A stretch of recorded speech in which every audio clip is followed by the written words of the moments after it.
Okay, let's go.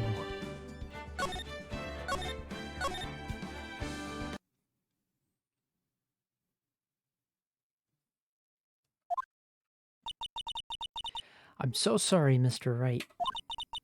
I'm sorry for what my sister said.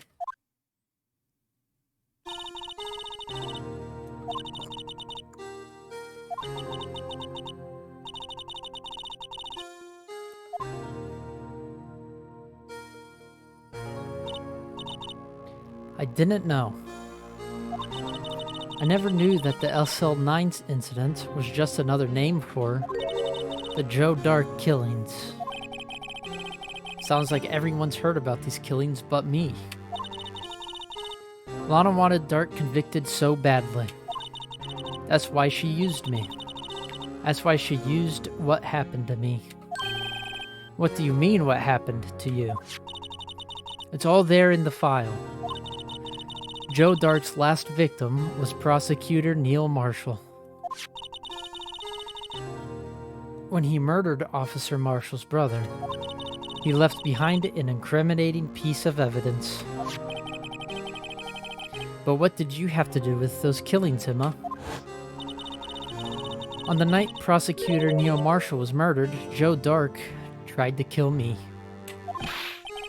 What? He tried to kill you? Officer Marshall's brother, Neil, was only trying to save me. So that means you. Yes. As a witness in the Joe Dark trial. I didn't see that one coming. Ooh.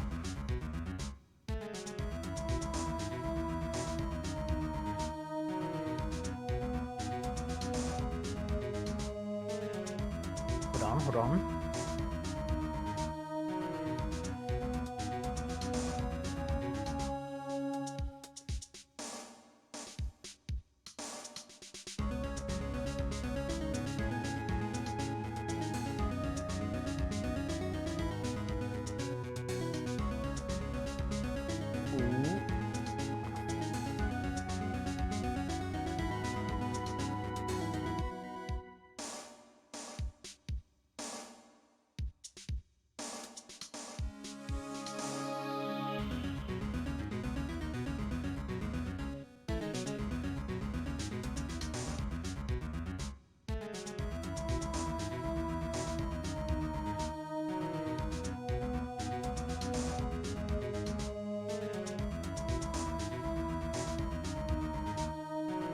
Huh?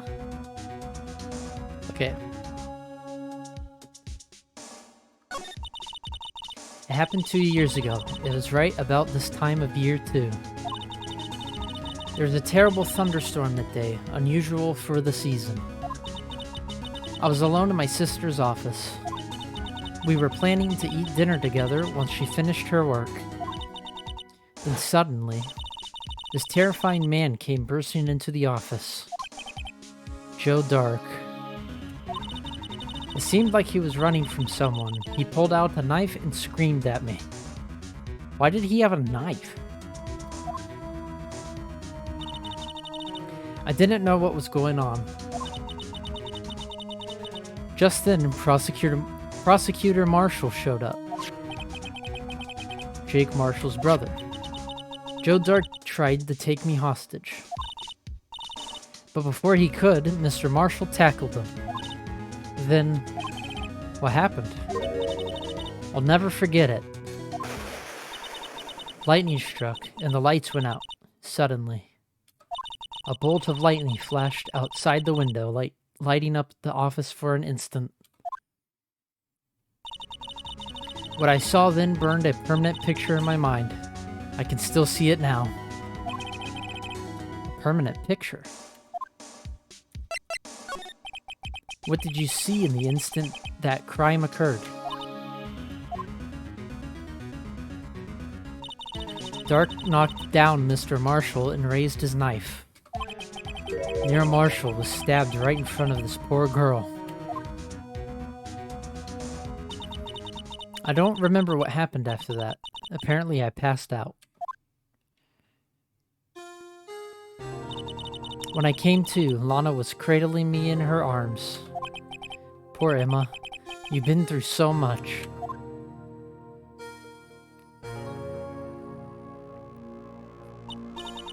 I couldn't bring myself to testify about that instant. I tried, but the words just wouldn't come out. I drew a picture, but it wasn't any good. 2 years ago, you must have been 14. That's understandable.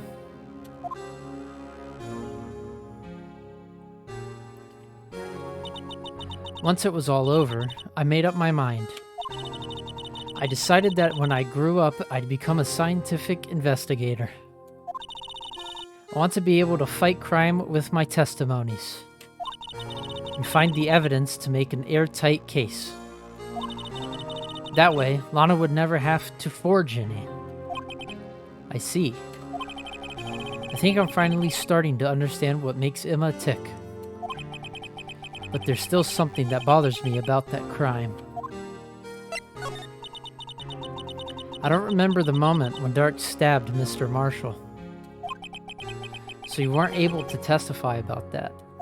No, I was only asked about when I was attacked. That must be why she made up the crime. Made it up? I mean, provided bogus evidence? The prosecutor's office wanted that guilty verdict so badly. Lana forged the evidence, and Mr. Edgeworth used it. Edgeworth? Yes, but I'm sure he didn't know anything about it. He couldn't have known he was being given false evidence. Even so, that's when it all started. The rumors about Mr. Edgeworth, I mean, it's all my fault. If I could have just testified properly, none of this would have happened. So it's true, even though he may not have known it. Edgeworth really was involved in falsifying evidence. After that case ended, Lana was never the same. She became cold, like she is today. She must not have been able to face up to what she did, especially not to Emma. There's something that's puzzling me, Emma. What is it? You said you were in Lana's office at that time, right? That's right. Why then would a serial killer come running in there? Not only that, but he was being chased by a prosecutor. Oh, there's no mystery there. Joe Dark had been taken in for questioning that day. Taken in for questioning? You mean by the police? Of course. This happened at the police department. He tried to run away halfway through the interview and fled into my sister's office. But why did he run all the way over to your sister's office? Because the detective offices in the questioning room are right across from the elevator. Across from the elevator? But Lana was the chief prosecutor, wasn't she? No, silly, didn't I tell you? 2 years ago, Lana was a detective. She was the best in the entire force. What? That's news to me. After the Joe Dark case, she was transferred to the prosecutor's office and made chief prosecutor. Lana used to be a detective. I'd better have another talk with her. Oh.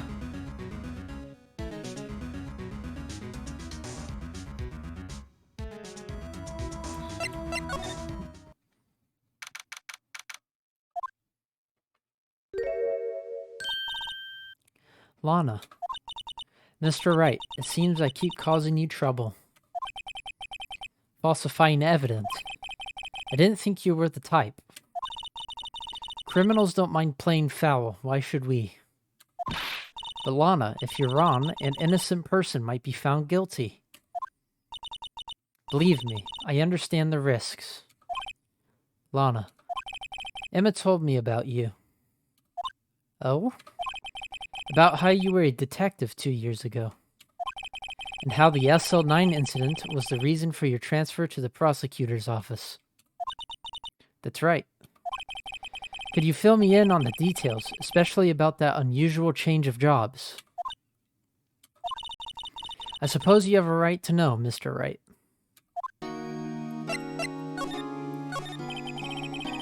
A lot of revelations were uncovered at the trial today, not the least of which was the fact that this case is largely connected to another one 2 years ago. Evidence from that case was stolen as well, though I expected as much.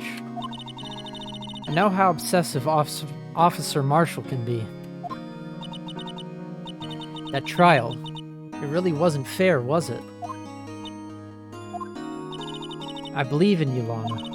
I believe that no matter what happened, you'd always stick to the truth.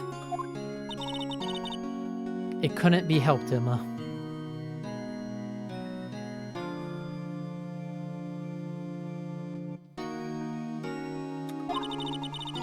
At that trial 2 years ago, I sold my soul. Well, all drama aside, the fact of the matter is, at 5:15, there was no murder at the police department. Tell me it's not true, Lana, what the witness, Miss Starr, said. About you stabbing Mr. Goodman with a knife. Lana, I don't understand. Why won't you tell us? Emma, this doesn't involve just me. I don't think I've ever seen Lana look so phased before. It's true, I was a member of the police force 2 years ago. She was amazing. They still talk about all the cases she and Chief Gant cracked together. Chief Gant? He was the deputy chief of police back then, but he still worked the crime scenes. Damon Gant, he was everything I aspired to be. They were the best team ever. They solved crimes before the reports could even be filed. Emma really idolizes her big sister.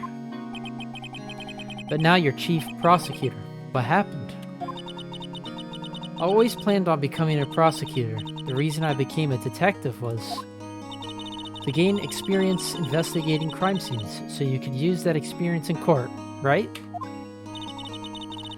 Gant's help in the SL9 case was crucial to its resolution. After that, he became chief of police and arranged my transfer to the prosecutor's office.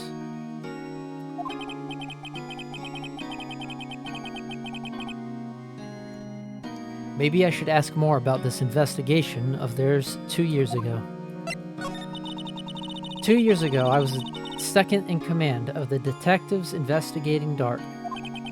Second in command. That means the investigation lead was Damon Gant, right? Yes, Deputy Chief Gant and I shared the same office and the same investigations. They even had the same office. We led a team of the best detectives on the force. Detective Goodman, whose case it was, Jake Marshall, and Angel Starr. It was the first time Marshall worked with his brother. He was quite gung-ho. Without a doubt, Joe Dark was the serial killer. We asked him to come in for questioning. We were desperate for evidence. That was when his final murder took place. When he tried to murder Emma. Prosecutor Marshall was trying to save me from Dark. You see, the first person who happened upon the scene of the crime was me. Now you tell us.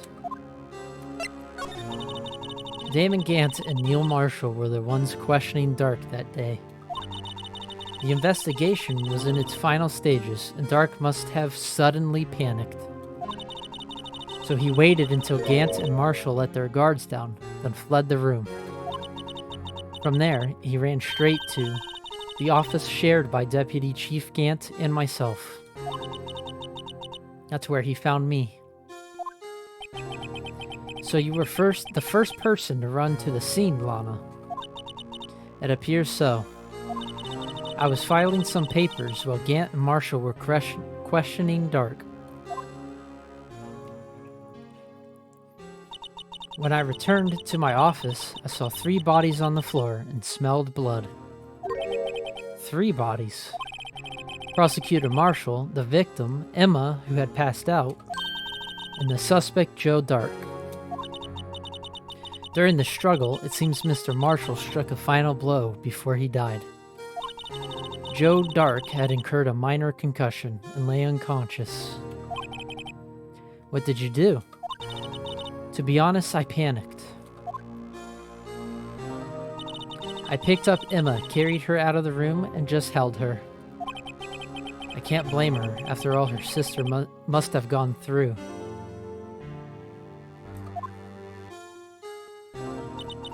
After that, I placed Dark under immediate arrest. Let me get this straight. You were all involved in the SL9 incident. That's right. Quite a coincidence, I don't buy it. What are you saying? There's no way everyone involved in this trial was also involved in that incident. Just by chance. But that case was solved 2 years ago. At least one person went to extremes because they didn't believe it was truly solved. Officer Marshall. Yes, his actions came as a surprise to me as well. Ever since his brother died, he's changed completely. I guess he wasn't convinced with the ruling against Joe Dark. Life doesn't end with the closing of a case. Everyone has to live the rest of their lives with their memories. That case just might not be over yet. Emma was assaulted by Dark at the police department, right? Yes, in the office that Damon Gant and I shared. The office that Gant now occupies by himself, the Chief's office. Maybe we should have a look at the Chief's office, the site of the final SL9 murder. Oh.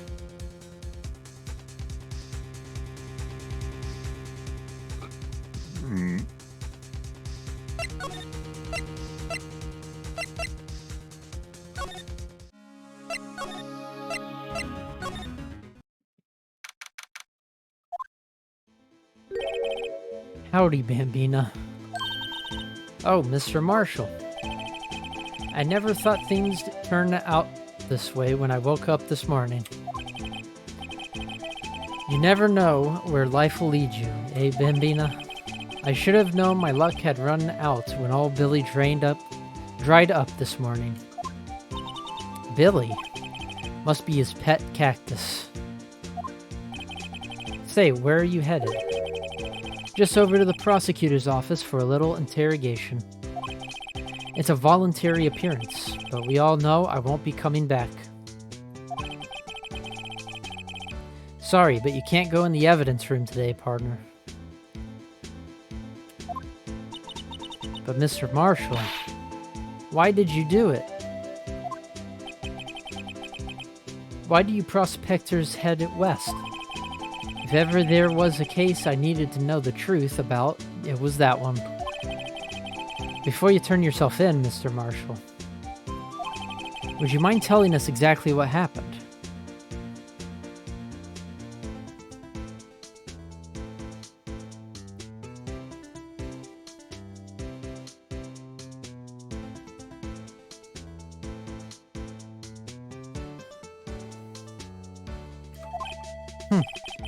Looks like I won't be getting a steak lunch today.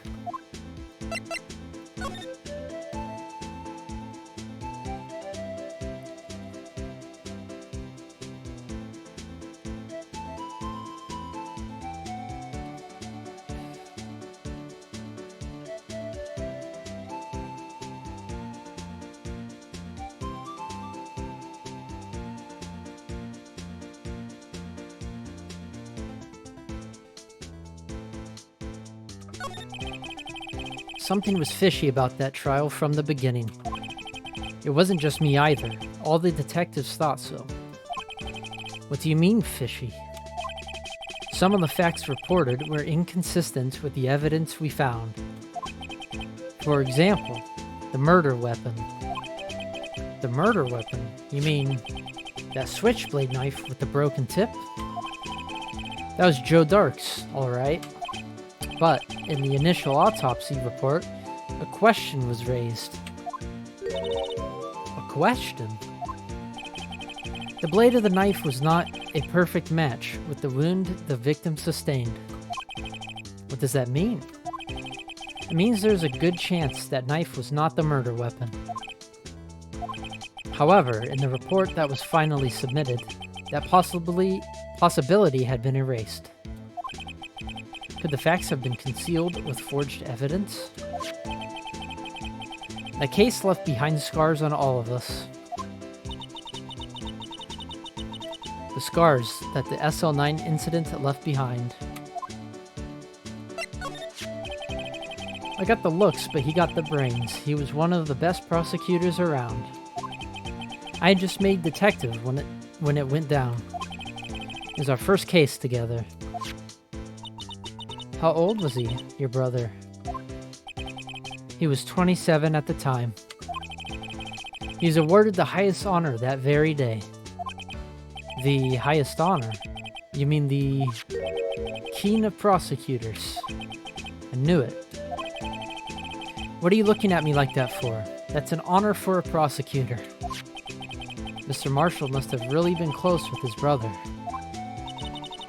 The day the SL9 incident took place, that wasn't the same day as... That's right. It was the day the evidence transferal. I feel like I say that wrong every time. Interesting. It was drizzling that morning, and by nightfall there was thunder. I can't believe 2 years have gone by already.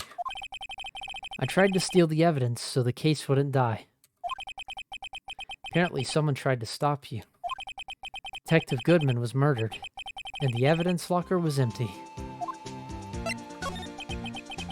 There was something going on behind the scenes in that case. We all knew that later.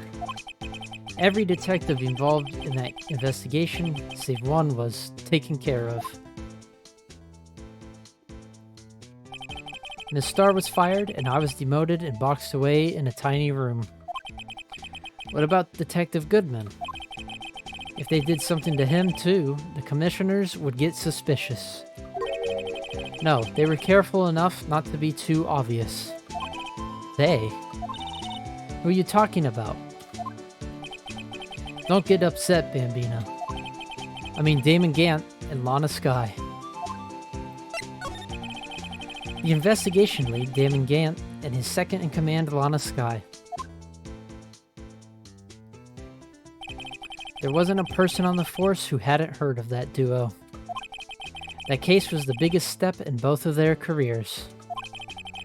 After the case ended, Lana transferred to the prosecutor's office, right? Yeah. Damon Gant, the new chief of police, arranged for that to happen. She's never been the same since she left. Everyone who knew her said so. Chief Prosecutor Skye was totally different when she was a detective. Now that he mentions it, Emma said something like that too. Tell me, what happened to my sister? Sorry, Bambino, but her secret is too well guarded. I never found out. Lana's secret. It all started 2 years ago. So there you have it. That's my story. Did you enjoy it, partner?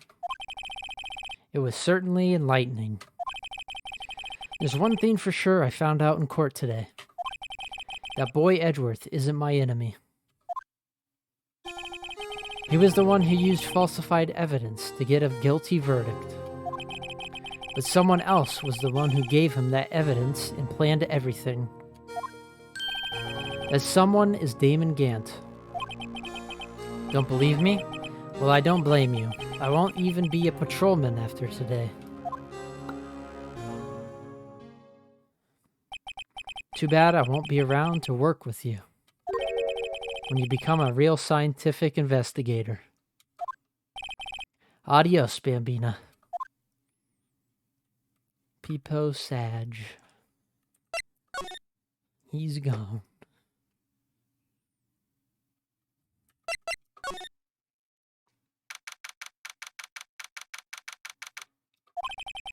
This place is always pretty empty, but today it's deserted.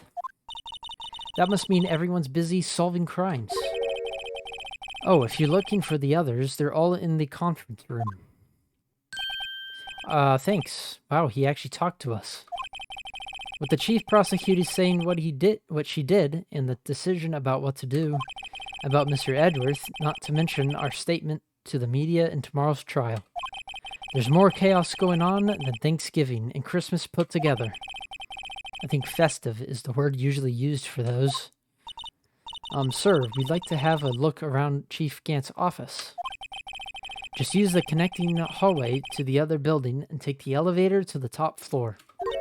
Really? You mean it's okay for us to go in there? I mean, we aren't police officers or anything. Hey, you're right. You can't go in there. It's off limits. Now I see where Detective Gumshoe gets his unique charm. Well, what are we waiting for? Let's head to the chief's office.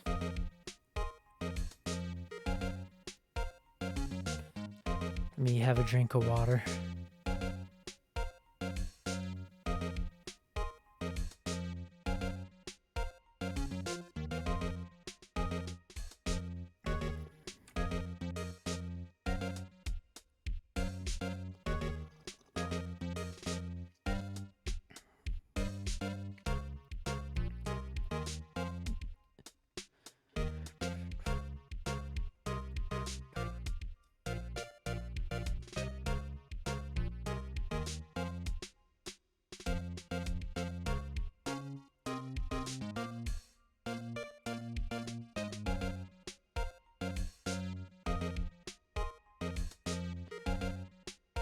Okay.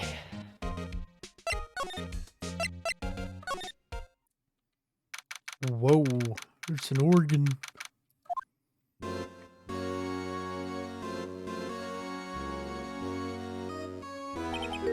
Whoa, where am I?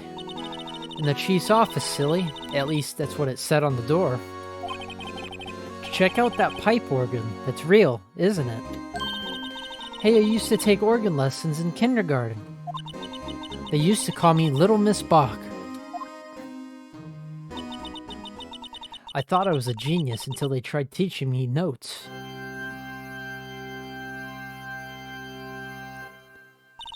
I never could remember where C was. Oh, it's you two. Chief Gant. He put that paper he was reading in his desk. So, Righto, have you been swimming lately? No, I haven't. I've been kind of busy lately. I can appreciate that. I've had my hands full too, with Mr. Marshall's misconduct and Lana's provocative statement. Provocative statement? Oh, you mean about the forged evidence? 2 years have passed since that incident. My, how time flies. See that big picture on the wall over there?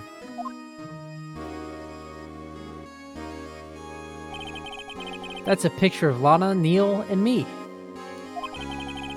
So this is Mr. Marshall's brother, Prosecutor Neil Marshall. We took it to commemorate our work together. Something's not right with this picture. I can't quite seem to put my finger on it, though.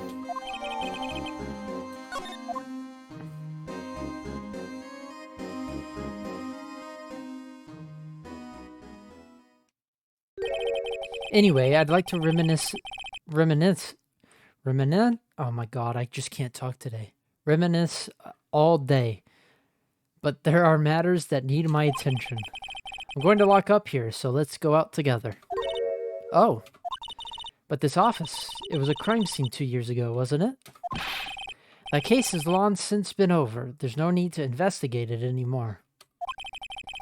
All the same, we'd like to have a look around. Perhaps you didn't hear me.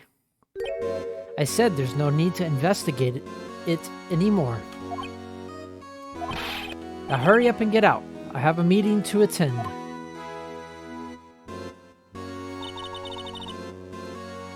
Looks like we aren't welcome. It seems that case isn't over with after all. What do you mean? Chief Gant denied our request to search the crime scene. That means there must be a reason he doesn't want us looking around in there. You mean like a clue? There's got to be a way we can get inside the chief's office. How am I already losing it? My voice. I guess because I did it yesterday too. Hey pal. Detective Gumshoe, aren't you supposed to be in a meeting? I'm just taking a breather. My feet hurt. From sitting so long? Actually, from serving everyone coffee. Sounds like Detective Gumshoe's still out of the loop. Say, have either of you seen Mr. Edgeworth? Edgeworth? No. Why do you ask? He's under fire from both the police department and the prosecutor's office. It's almost like the battle's between you two in court. That sounds serious. Is it because of what my sister said? That's basically what it all boils down to. That falsified evidence 2 years ago. Evidence. I feel like I'm saying it weird. I don't think I am, though. Now Mr. Edgeworth has the whole world after his blood. Yikes.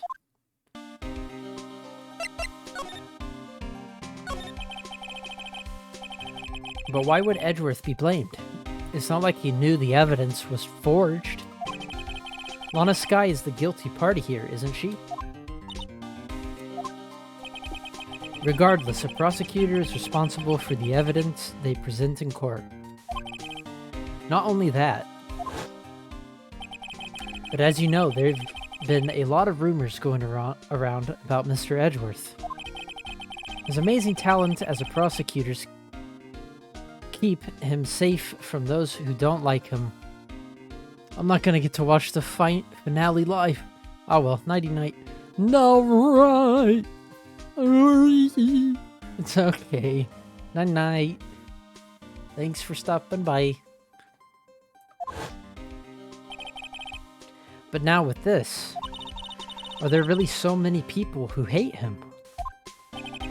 In our world, only those with talent rise to the top. Mr. Edgeworth not only has that, but he's young. There's no better recipe I know for making enemies. Hey Dick, keep up the good work. Yes, sir.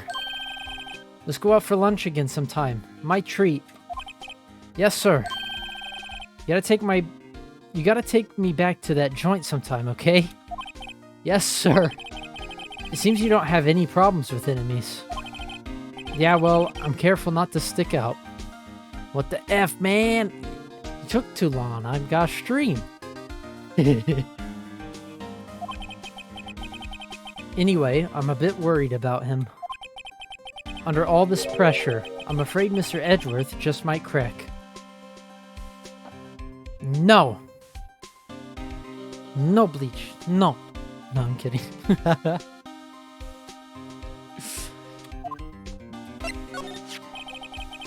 Actually, I took a look at the file earlier while the coffee was brewing. He seems genuinely concerned for Edgeworth. Well, did you find out anything? It's all good, Blake. The only evidence Stark left behind was during his final attack. His final attack? You mean when he killed Prosecutor Marshall, who was trying to protect some girl? Me. It seems Detective Gumshoe never realized Emma was the girl. That's when he left the most incriminating evidence of all. Well, what was it? Oh, let's see. I think it had something to do with the murder weapon. Oh, I forget. Look, it's all written somewhere in here, okay? His powers of recollection never failed to impress. Maybe we should show him the murder weapon. It might jog his memory.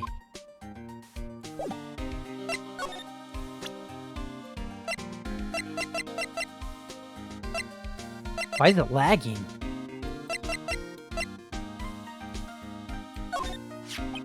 About this. Hey, is that... It has a tag attached to it, with the label SL9 incident on it. I believe this would be the broken murder weapon you were speaking of. What are you doing with that? Ever since that case was closed, that knife's been locked away in a locker. On the day Detective Goodman was murdered, this suddenly disappeared from the locker and was found in Mr. Edgeworth's car muffler. That's it! Now I remember what that incriminating piece of evidence was. When you showed me that knife, it all came back to me. Well, what is it, Detective? Quick, before you forget again!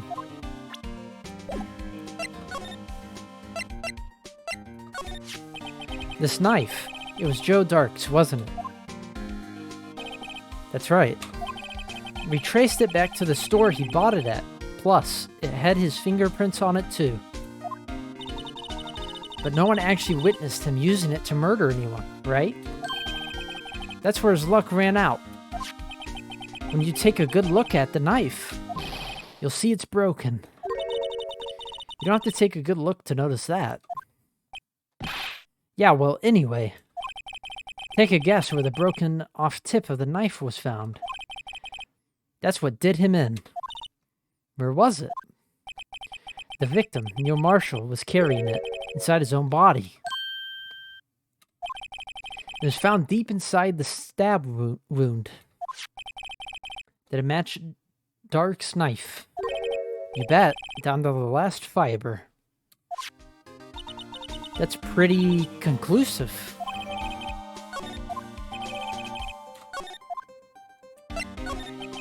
Joe Dark was 42 at the time of the crime. He was just your run-of-the-mill businessman. Businessman? What made him take to serial killing? One day, on his way home from work, he hit someone with his car. With his car? So it was an accident. An accident, yes, but it transformed him into an animal. An animal. He killed a man that witnessed the accident. Then he killed a lady who saw the second crime. A kid walked by then, so he killed him too. Oh my god. Seems he was a pretty careless animal. Of course, this is all conjecture. There wasn't a single shred of evidence. So he turned himself in. Yes, but in the middle of his questioning, he fled and murdered his final victim. Prosecutor Marshall. That crime was witnessed by someone too, but luckily, Dark was arrested on the spot. It's a good thing that last witness wasn't killed. That last witness. AKA Emma.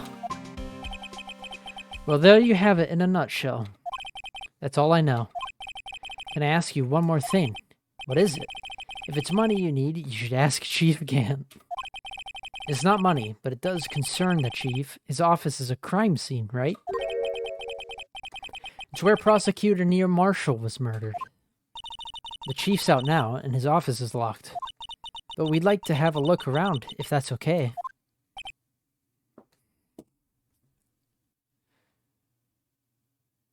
Well, this guy's champion heroes got locked too on Overwatch 2. God. Well, any detective's ID card can unlock the door. What? Really? But if I let a civilian in there, I'd be charged with breach of trust. Breach of trust? Simply put, I'd be canned. Oh. Sorry, pal. I don't plan on getting fired because of you. How about this ID card? It was Detective Goodman's. That won't work either. The data was deleted the day he died. Oh. So in other words, Gumshoe's our only chance of getting into that office. What if there's something we could show him that would make him change his mind?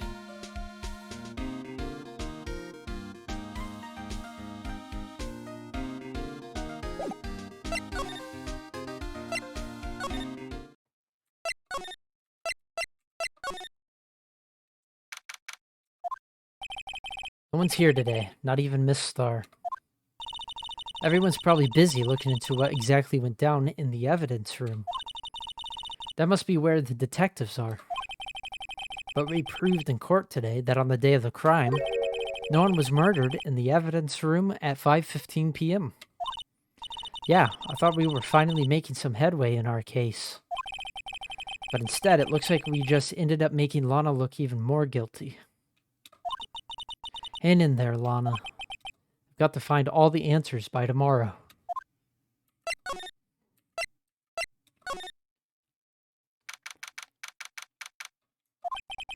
I wonder if Edgeworth is back yet. There he is. It looks like he's writing something. What are you doing here? You sure was quick to throw that paper on the floor. Tough day in court, huh?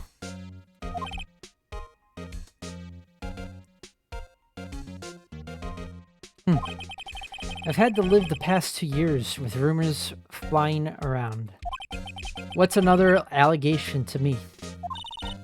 Cheer up, Mr. Edgeworth. I'm rooting for you. That's Edgeworth for you.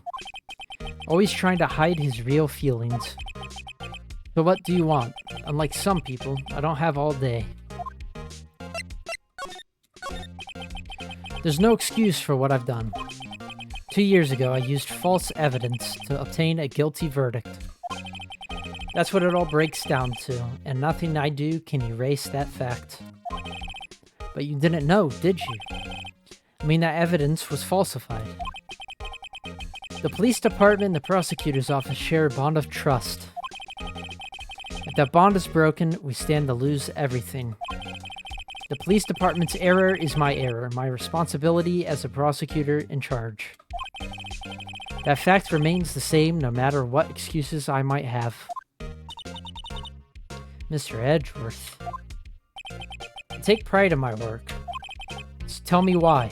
Why has it all come to this? Even Edgeworth can't keep this kind of emotion bottled up. Are you up for the trial tomorrow? First last year's trial, and now this one. It seems all you do is worry about me. To be honest, you're getting on my nerves. But Mr. Edgeworth, you can't just walk out on the trial.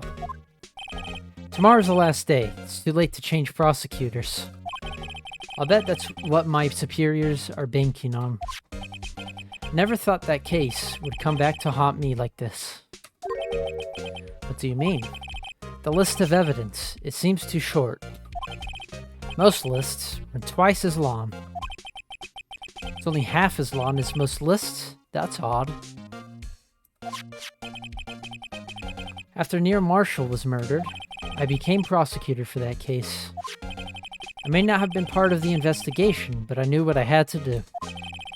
Use the evidence I was given to prove the suspect guilty. That was really the only thing on my mind at the time. Say, we just saw a picture taken around that time. That picture, something seems strange about it. Can you tell us again about what happened that day? The day Detective Goodman was murdered. You were participating in a ceremony over at the station, right? I've never cared for ceremonies, but I had to attend that one. Because you were awarded this? Those receiving awards can't exactly skip out on the ceremony. I finished up at the office in the morning, then drove over to the police department. You finished up at the office? Yes, just odds and ends, clerical stuff. I didn't plan on returning to the office that day. That is, until I was asked to take something back. Take something back? This. Oh yeah, Chief Gant asked you to hold on to that, didn't he? Yes. There's a piece of evidence in a case that was closed half a year ago. He asked me to bring it back to the prosecutor's office. That's the story we heard yesterday. So you came back here to the prosecutor's office because the chief asked you to? That's right. Interesting. This picture was hanging on the wall in Chief Gant's office. Prosecutor Neil Marshall, he had just started making a name for himself. Looks like this was taken when he received the King of Prosecutors trophy. Speaking of that, there's something that bothers me. Yes? The trophy Mr. Marshall is holding is a little different than yours. Yes, you're right. Ah, I remember now. Remember what? That was the official prosecutor's trophy looked like until 2 years ago. There's a story behind its design. A story? Sounds interesting. Would you mind telling it to us? It's simple, really. Contradiction. That's what the award's based on.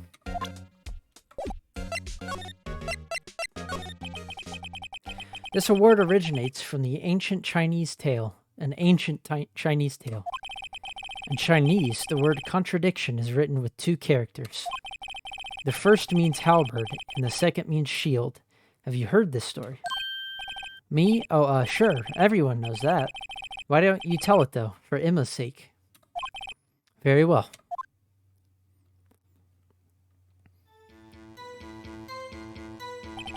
Long ago in the kingdom of Chu, there was an arms merchant. One day, he presented the king with 2 items. The first was a halberd. He claimed could slice through any shield or armor. The second was a shield he claimed could withstand any weapon. Wait a minute. Those claims contradict each other. Very perceptive. But then again, you've heard this story before, right?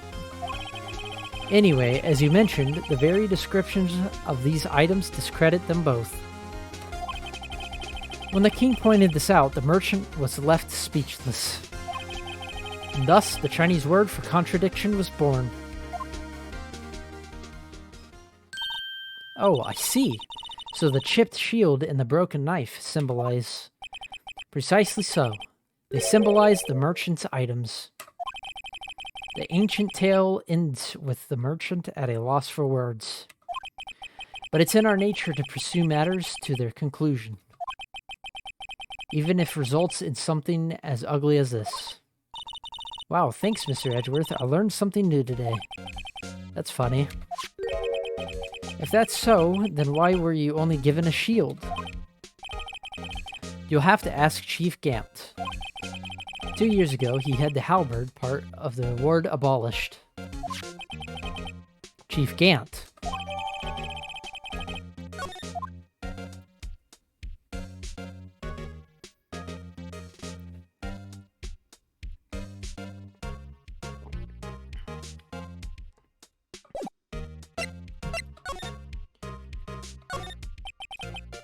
I wonder what he was writing before.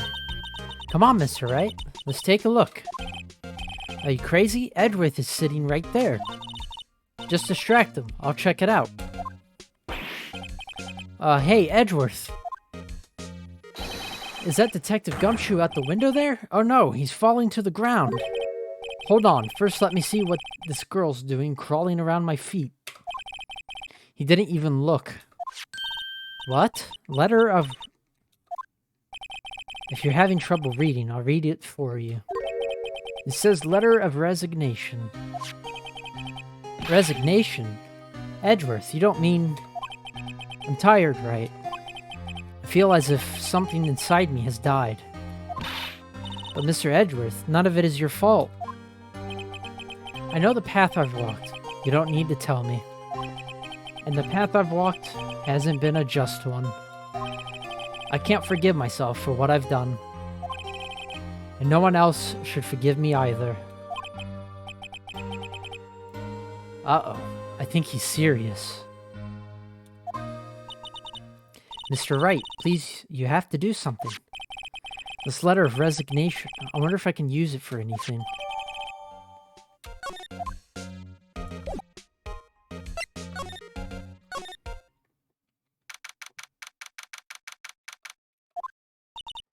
Excuse me. Would either of you care for a quarter pound of roast beef? Arby's, yeah. Miss Starr, I guess she's out of lunches. You certainly are the curious sort, aren't you? Kind of like the first person who sucked...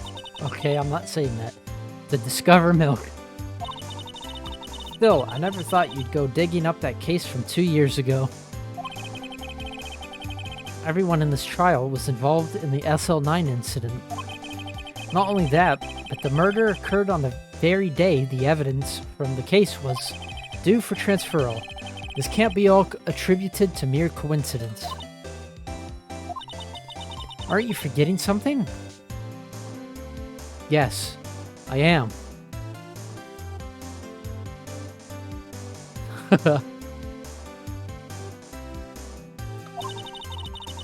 You know, that little scene I happened to witness. The instant Lana stabbed Detective Goodman with a knife. No matter how much of the past you dig up, it won't change what I saw.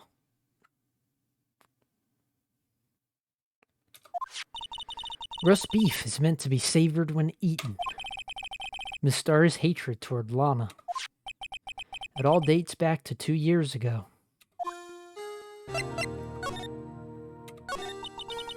Joe Dark. That's a name I'll not soon forget. We trailed him for half a year. Oh, the pressure. Still, I don't think I was ever more alive than I was then. Those days were steamier than a bowl of hot gravy.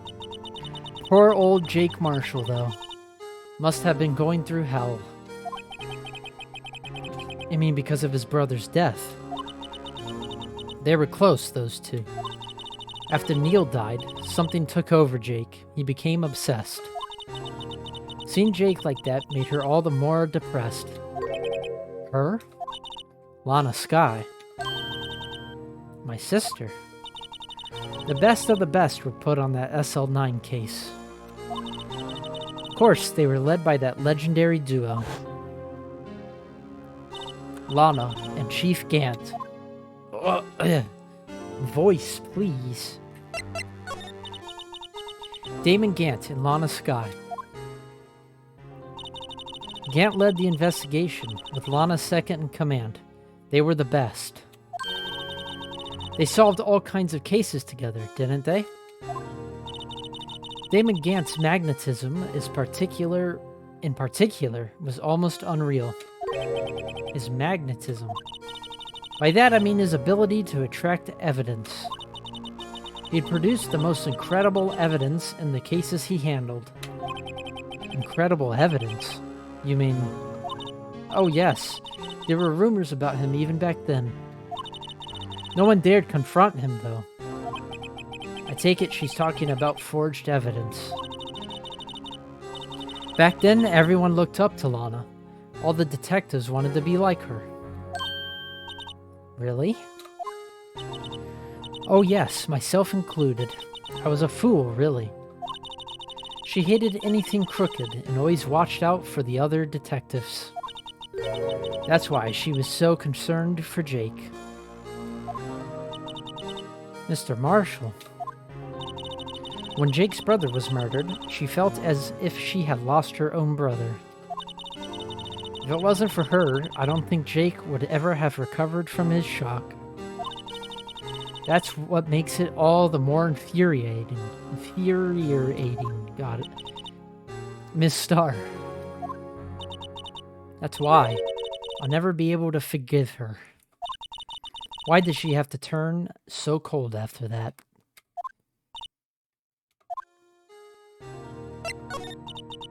That legendary pair was the reason we were able to keep up our investigation. That's why we were so shocked over how it turned out.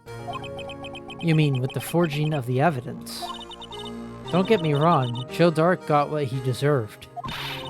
Still, it was obvious the evidence produced in court was being manipulated. Items our team never found would suddenly appear, while other items were kept secret. But you don't have proof anything illegal was done. I'm proof enough of what happened. After that case, all of us, save Goodman, were relieved of our duties. Most without even so much as an explanation. Then Lana Skye transferred to the prosecutor's office and became chief prosecutor. Lana always wanted to be a prosecutor.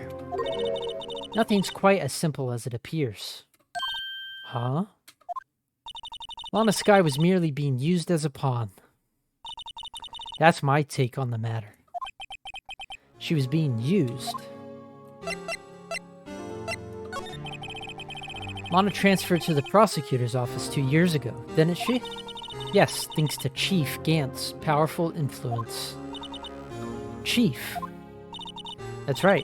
Having solved the SL9 case, his position as chief was secured. There's only one thing left for him to control, and then no one could stand in his way. The prosecutor's office. What? You mean that's why Lana was transferred? If he could control the chief prosecutor, he could control the prosecutor's office. That must have been his goal all along. But how could he control Lana? I don't know, but one thing's for sure. Ever since that case ended, she's never been the same. It's only logical to conclude. There must have been a reason for her change. At last. I'm finally getting close to the bottom of this ugly mess. Thank you, Miss Star. You listen to me, rookie. It takes more than just ingredients to create fine cuisine. I hope you turn out to be a better chef than I've been.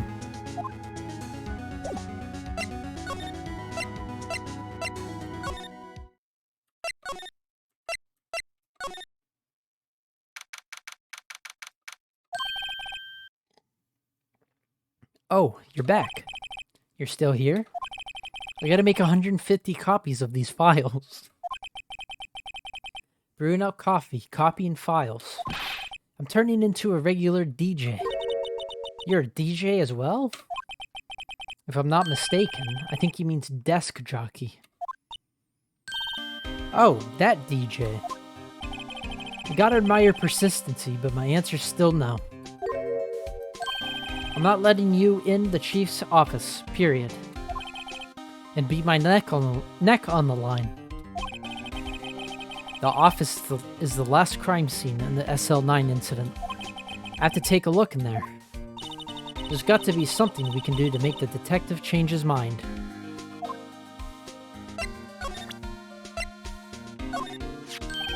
What's this crumbled up piece of paper? No way! Mr. Edgeworth can't be serious. Is he never not serious? I can't believe they've pushed him this far. Mr. Edgeworth really feels responsible. When I first met him, I thought he was as cold as ice too. But I know different now. He trusted us detectives to provide him with sound evidence. But we betrayed him. Detective. That's it. I've made up my mind. But, here, take my ID card. We can't do that. If someone found out, they wouldn't let you off the hook for another lost item report. Look at me. It's no secret I'm already out of the loop. After all, I'm friends with Mr. Edgeworth. Depending on how this case turns out, I may already be as good as terminated. What? So at least let me do this, for Mr. Edgeworth's sake. Alright, Detective, thank you.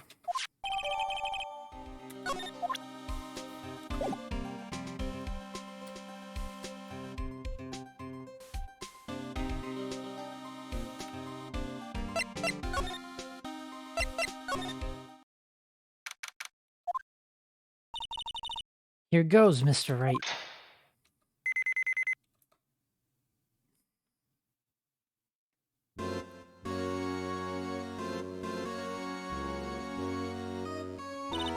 We're in!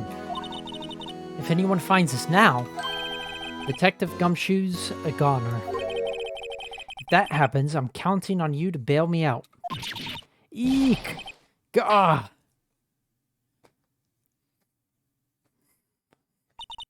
Sorry, I thought you were a ghost. I didn't even know you could slap a ghost. Ah, Detective Gumshoe. What are you doing sneaking up on us like that? I wasn't sneaking. I was just worried something might go wrong. So I came to. If you're here, then what's the point in giving us your ID card? Gumshoe's ID crushed and rendered unusable in pocket. What? Hey, don't do that to my card.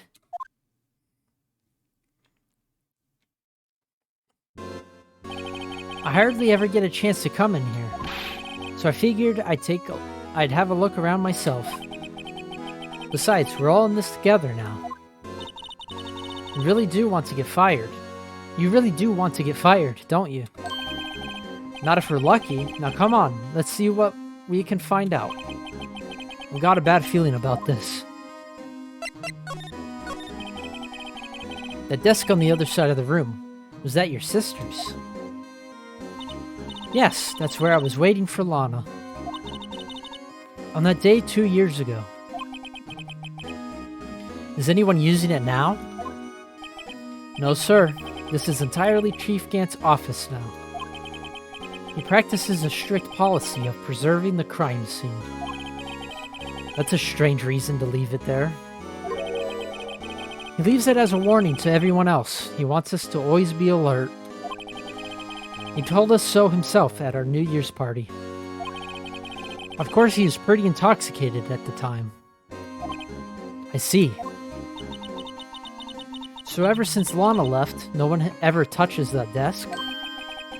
No one except Chief Gant and the cleaning lady who's in here each morning. Still, 2 years have passed since that incident. There can't possibly be any clues remaining. Can I ask you something? Sure. You only came here to look around, right? Because it's one of the SL9 crime scenes. I mean, that's your only reason for coming here, isn't it? Why do you ask? You don't think... Nah. You wouldn't be. No.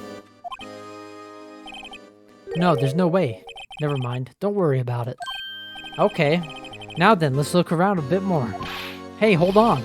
Not so fast, buddy. Huh? What is it? When someone tells you don't worry about it, it's supposed to start bothering you, pal. You don't just let it go at that. Sorry.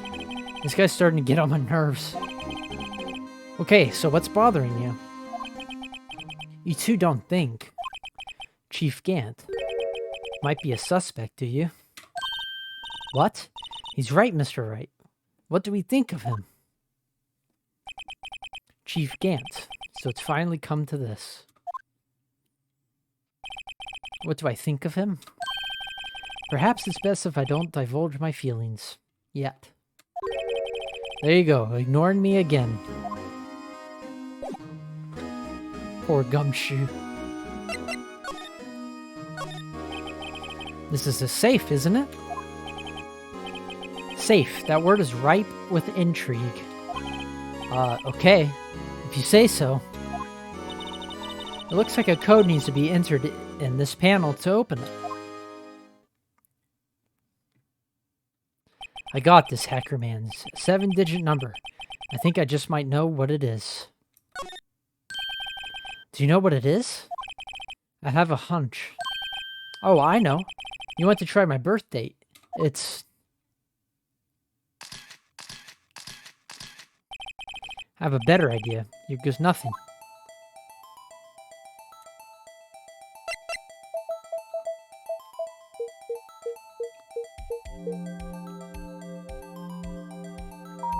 Seven sevens. Bingo. What number did you enter? Whose birthday was that, pal? 7 sevens. The final ID card number on that record. What? The number of the mysterious executive officer who entered the room that day. You mean 7 sevens? That ID number? think you're 1/7 shy this time. This can only mean one thing. That's Chief Gant's ID number. Say, anyone care to look inside?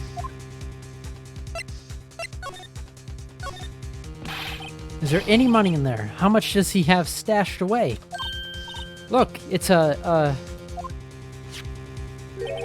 shard from a broken cup. This somehow looks familiar. Where have I seen this before? There's something else in here too.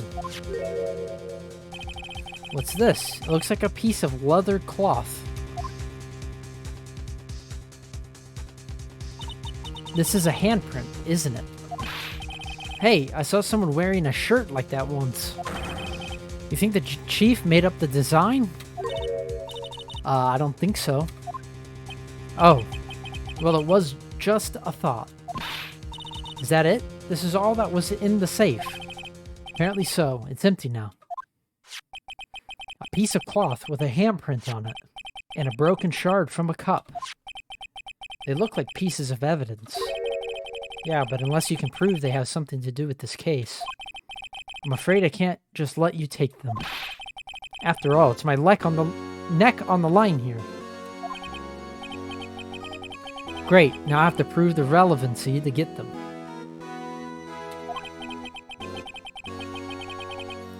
How are these two items related to the SL9 incident? Come on, there's got to be something we can show the detective.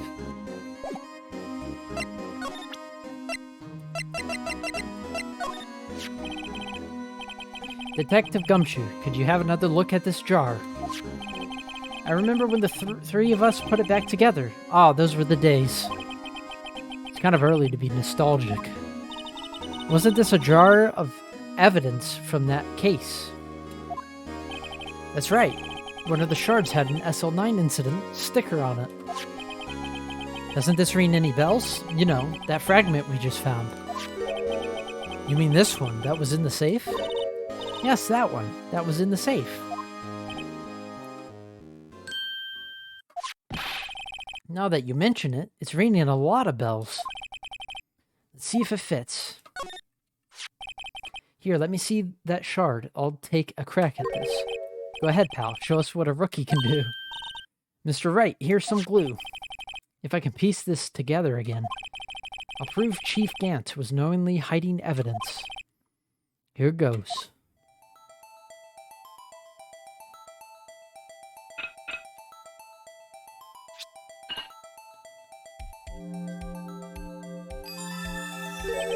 There. It fits like a charm. That, of course, means Chief Gant willingly and knowingly hid a piece of this jar in his safe. In other words, he concealed a piece of evidence from the SL9 incident. But, hey guys, get a load of this. What is it? This piece you just attached. It's different from the others.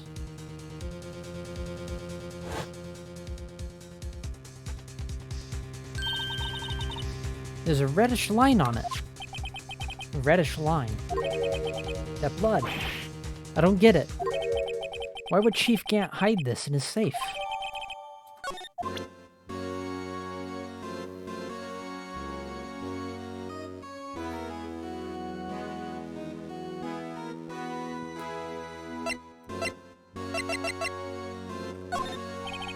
Detective Gumshoe, I'd like you to have a look at this. Hey, I know what that is. So you want to take some fingerprints. That's a great idea, Detective. Alright, go to town. Sheesh. What are you doing? Why are you sticking out your hand like that? Go ahead. Take my fingerprints. It's not your fingerprints we want to take. Huh? Come on, this isn't the time for jokes. We're talking about that cloth we found in the safe.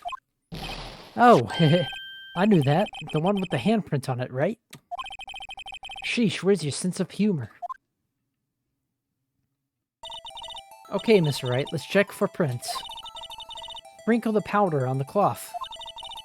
Then once they've been absorbed in the prints, blow the rest away. What are you, my mom? I don't have to be told a million times. Alright, let's get this over with.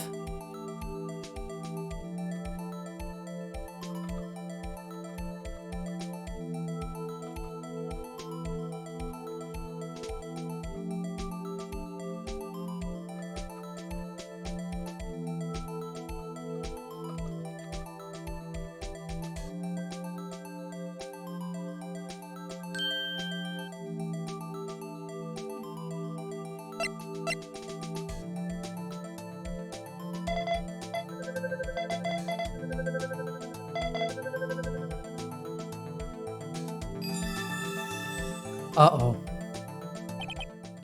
No, how can this be? What are What are Emma's fingerprints doing here? Hey, you found a match? Whose fingerprints were they? Huh? Oh, it seems the prints are too old. They aren't clear enough to get a match.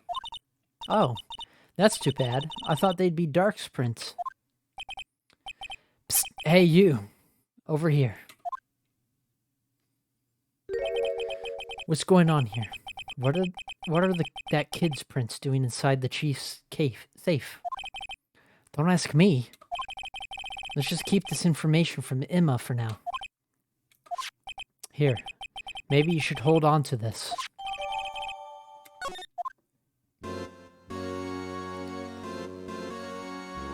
Monka Giga.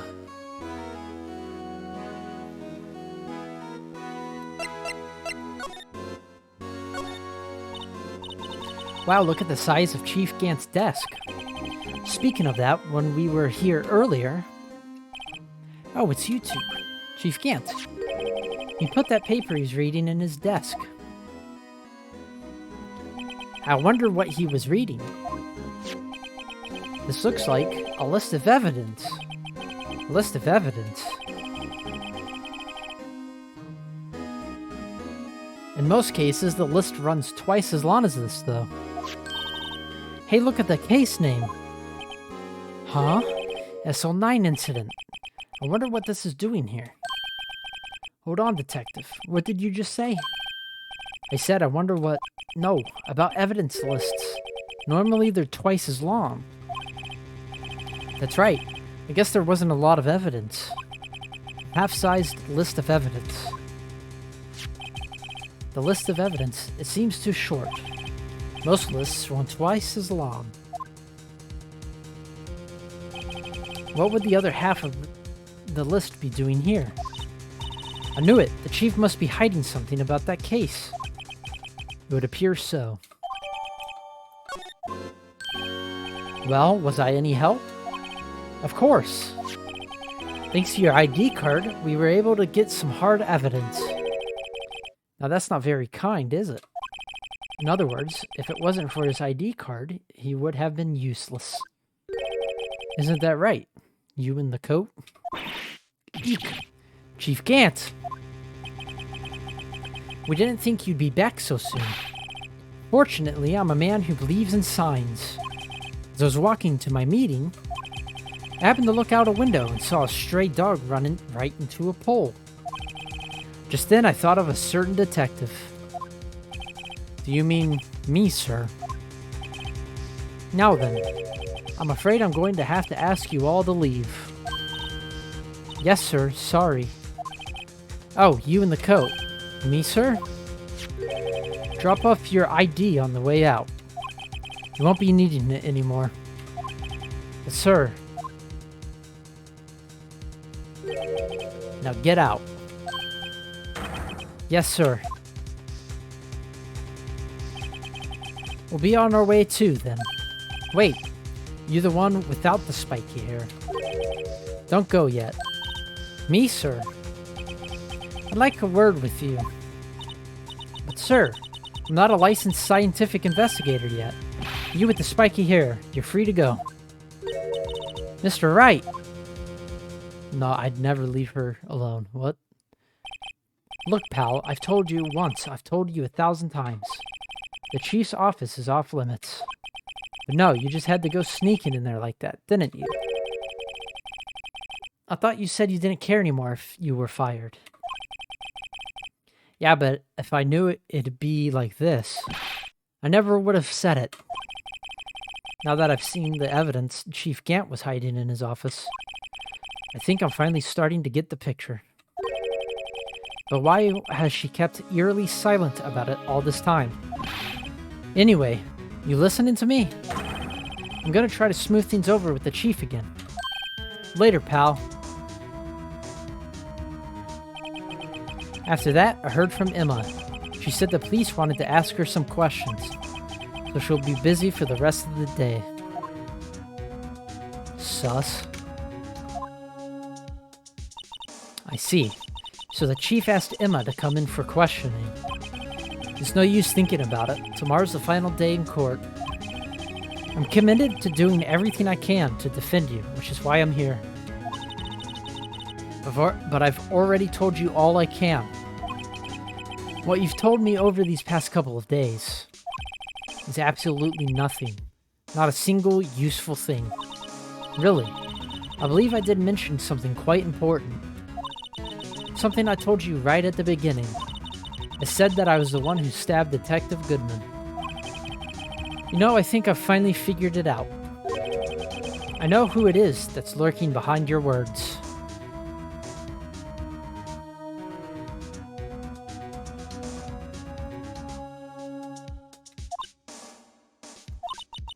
Mia did a good job mentoring you. I'm rather jealous.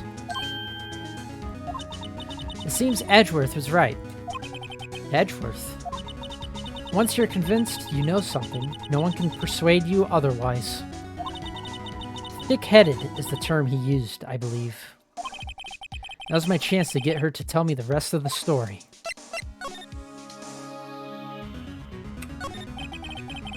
I have to admit, I was more than a little perplexed at first. You insisted you did it, yet there was no incriminating evidence. That's when it hit me.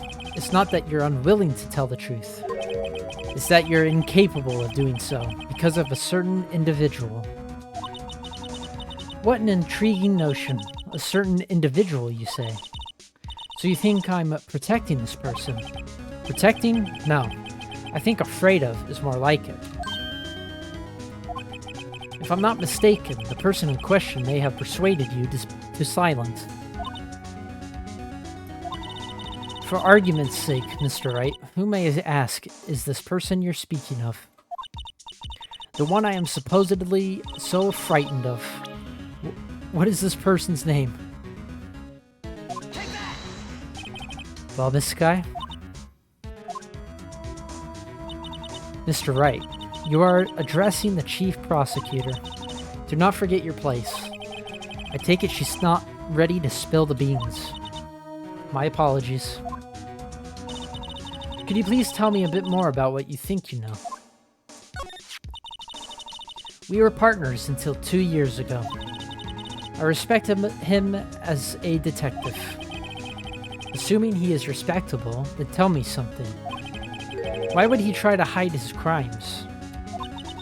His crimes? Both you and Edgeworth will be brought before a board of inquiry for what you did. Specifically, hiding and forging evidence. Of course, these are serious offenses. Why is it, though, that Chief Gant's name was never mentioned? Chief Gant? Edgeworth didn't know the truth behind the forgery. The only party who could have possibly tampered with the evidence was me. I had access because I was second in command of that investigation. Yes, you, but also one other, Damon Gant.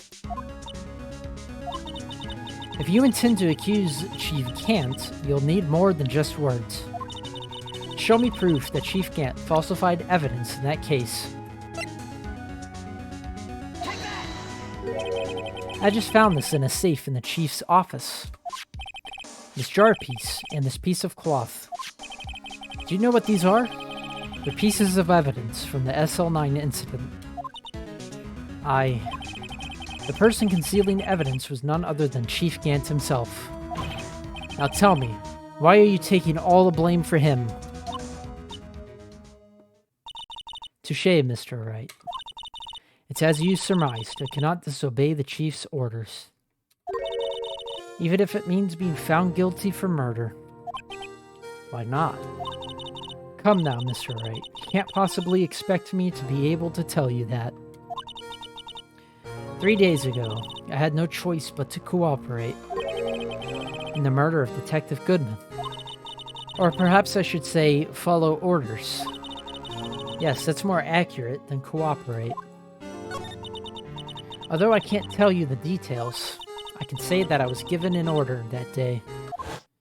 I need you to dispose of Bruce Goodman's body. You'll find it inside the trunk of Miles Edgeworth's car.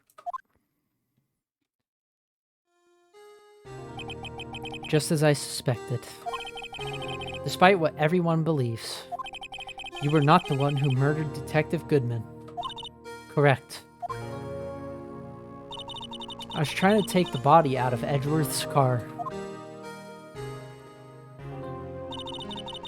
The trunk's lock was broken, and I discovered that murder weapon while inspecting the body. The murder weapon?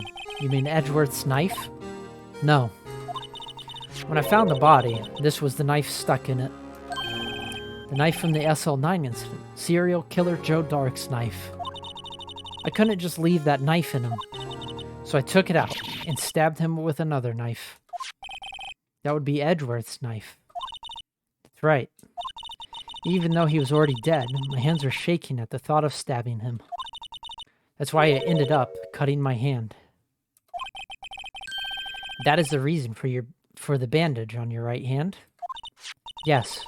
It seems that I got blood on the victim's shoes as well. And then she saw me just as I plunged the knife in. Miss Starr, huh?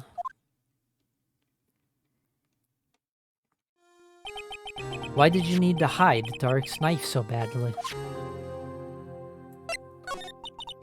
It took a lot of work to finally close the Dark case 2 years ago. It was over with. I didn't ever want it to be opened again. My intent was to prevent that by whatever means possible. So, you hid Dark's knife. The weapon used to stab the detective was evidence in the Joe Dark case. If word got out, which it would, the reporters would have a field day with that. So you wrapped the knife in your scarf and hid it. In Edgeworth's exhaust pipe. Right. Then I called my sister. To tell her what happened, and to ask her to hide the knife that was inside my muffler. You asked, Emma? I didn't want anyone on the force to know about this. That would explain why Emma is so confident about Lana's innocence. Speaking of phone calls, I had a bad feeling about one of them that day. A bad feeling?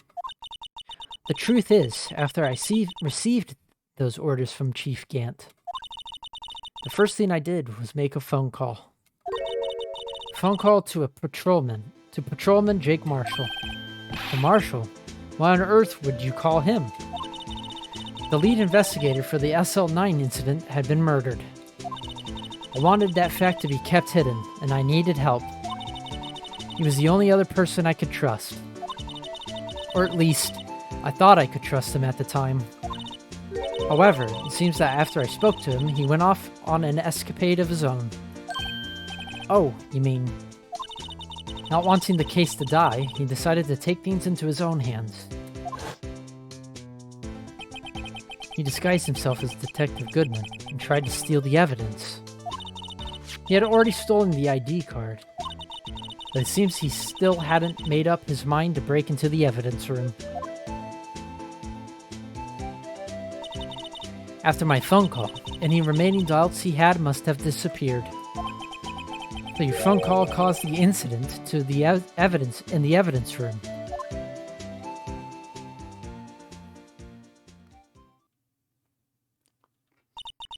I'm afraid that's all I can tell you.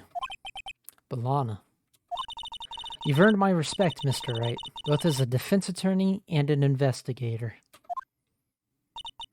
Now please, don't pursue this any further in court tomorrow. Tomorrow's trial. There's only one way to drive off Lana's demons. I've got to get to the bottom of everything. Detective Goodman's real murderer.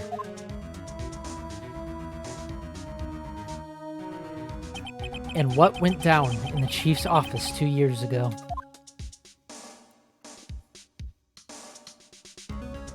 Whew.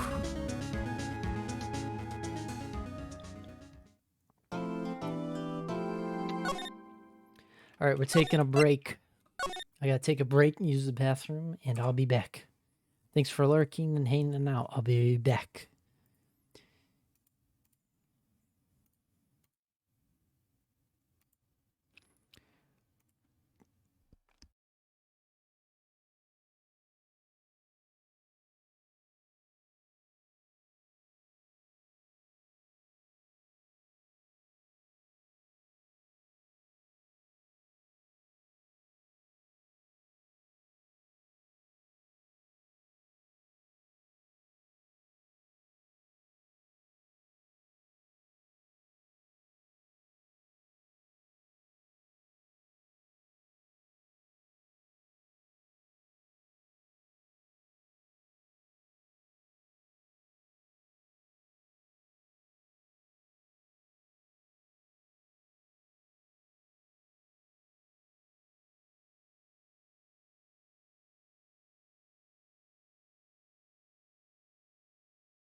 Okay, we're back.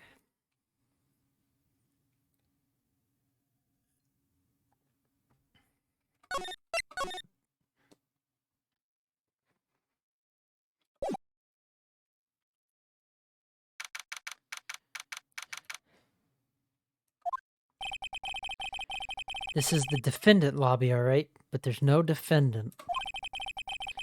I've been trying to reach Lana all morning. Where could she be?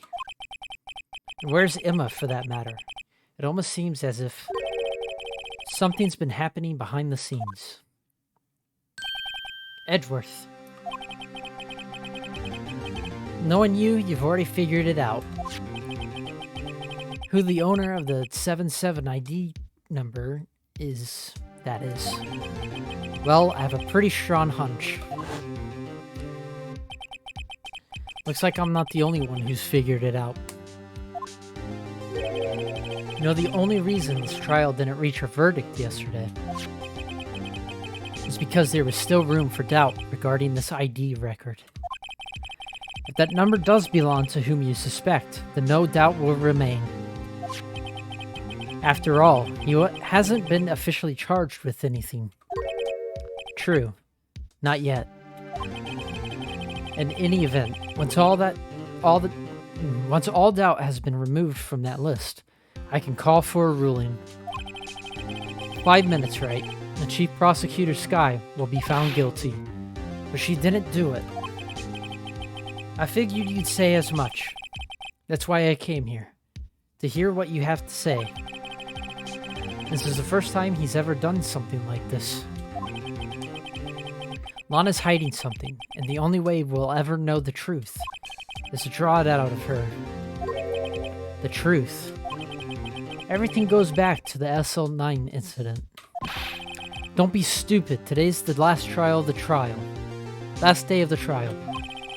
We don't have time to reminisce about the past. That depends on you. If she's found guilty, you'll lose your only chance to find out what really happened. I'll think about it. See you in court, Wright.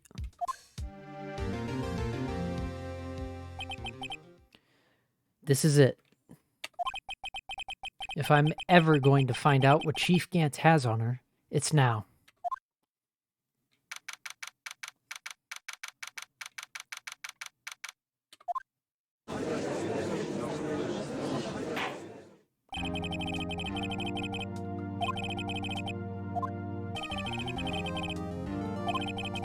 Normally, this is when the prosecution puts forth its opening statement. But before that, the police chief has a proposal to make. Chief Gant.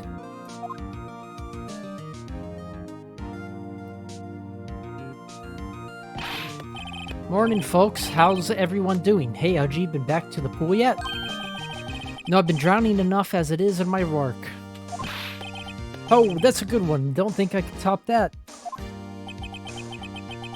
If you don't mind me asking, Chief, exactly what is this proposal of yours?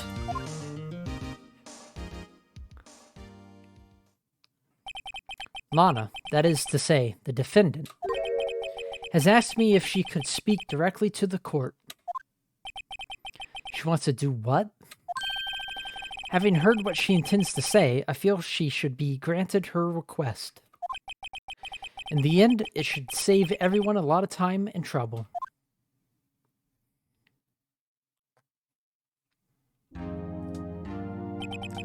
What's this all about, defendant? I'd just like to make one simple request, and I'll be finished. Well then, what's your request? Your Honor, I'd like you to put an immediate end to this trial. Huh? I confess to all charges against me.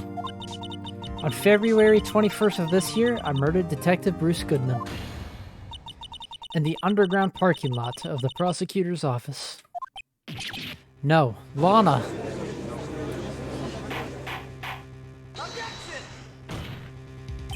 You can't.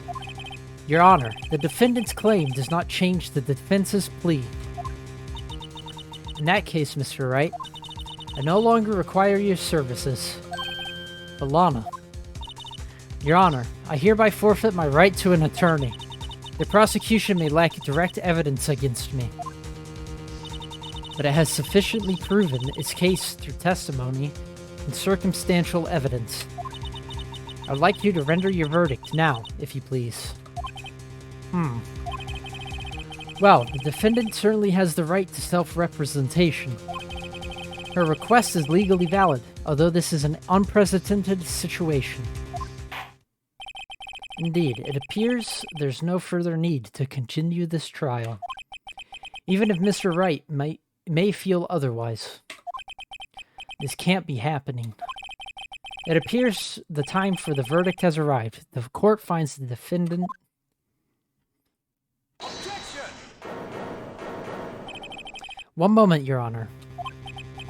Mr. Edgeworth, the prosecution has not yet proven the defendant guilty beyond reasonable doubt. Any ruling at this stage would certainly be premature. Come now, Worthy. I understand this is a difficult time for you, but why don't you just be a good little boy and keep your mouth shut,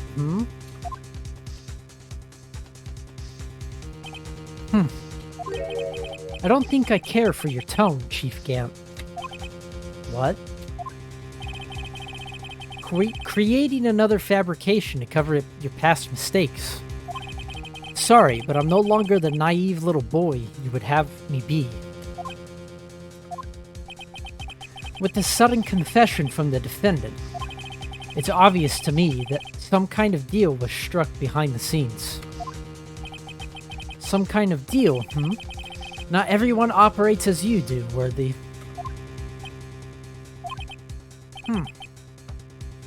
I thought so. Your Honor, the prosecution would like to change its first witness. Oh? To whom? As its first witness, the prosecution would like to call Miss Emma Skye. I request the court hears her testimony.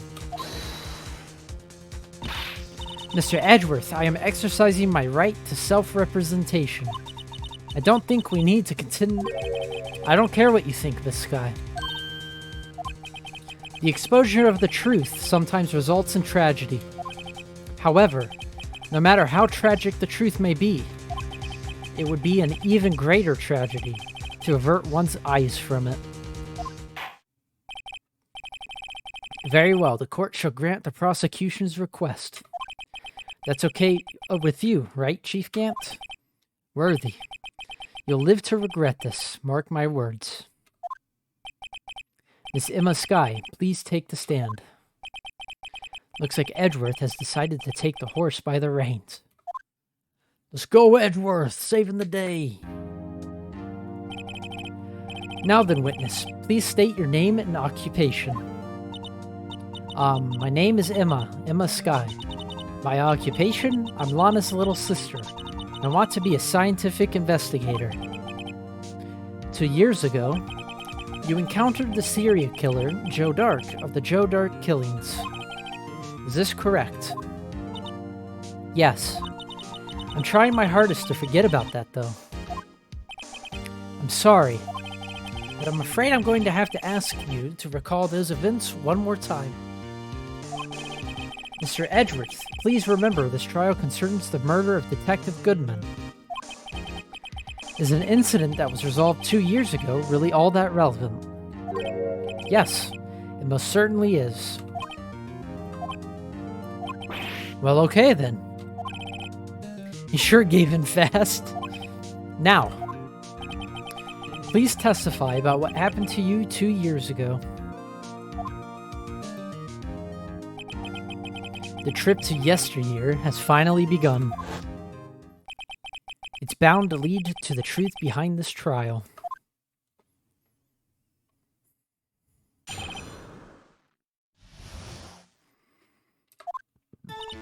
I was waiting in my sister's office that day.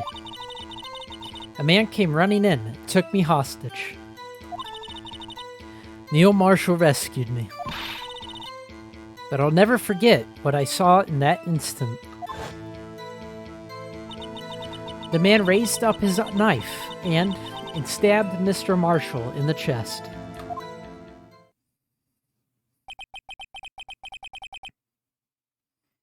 It's a good thing you weren't harmed. I passed out. I don't remember much. That's understandable. However, please tell me, Mr. Edgeworth, what does this testimony have to do with Detective Goodman's murder? That will soon become apparent, Your Honor. You've got to admire him for his courage, considering he has no evidence. Very well, the defense may begin its cross-examination. Wait, why am I allowed to do it if I was dismissed? I wasn't allowed to do this, what?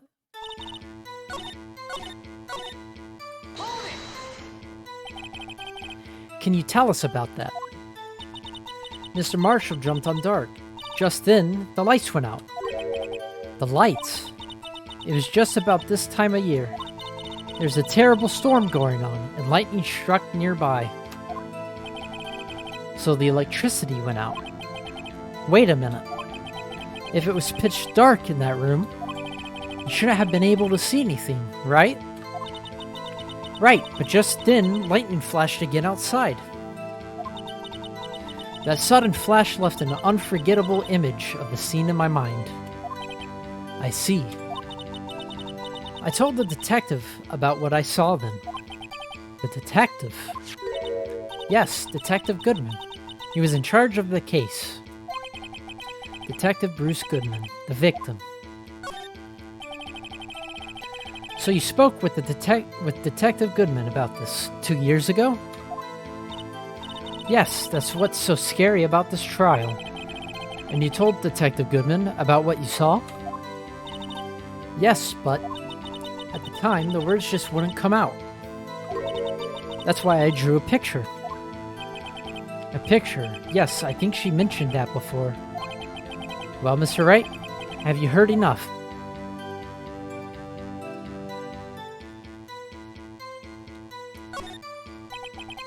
This picture, the witness drew, I believe it has a very important meaning.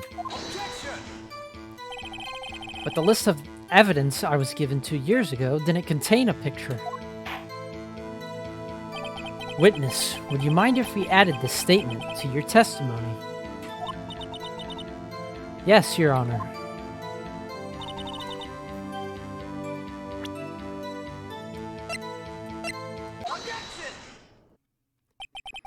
Mr. Edgeworth. This little girl put all her heart into drawing that picture. And yet you would insist on denying its existence. Huh? Hey, I'm not the bad guy. All I'm saying is that as the prosecutor for that case, I wasn't handed such a picture. That may well be, but that doesn't mean it doesn't exist. Behold. This is the evidence list for the SL9 incident. Please turn it over, Your Honor. Turn it over. Turn it... Ah! What's this? Yes, what is that? Hey, that's it. That's the picture I drew. Indeed. 2 men appear to be wrestling here. What's the meaning of this? What are you doing with that list? Me? Only the prosecutor in charge should have access to that list. Huh? These lists, they're different from each other. What? It would appear, Mr. Edgeworth, that the evidence list you were handed 2 years ago was incomplete. These two lists fit together to form one. You can see the marks here, where they were torn apart from each other. So you see, Mr. Edgeworth, it's quite obvious what happened.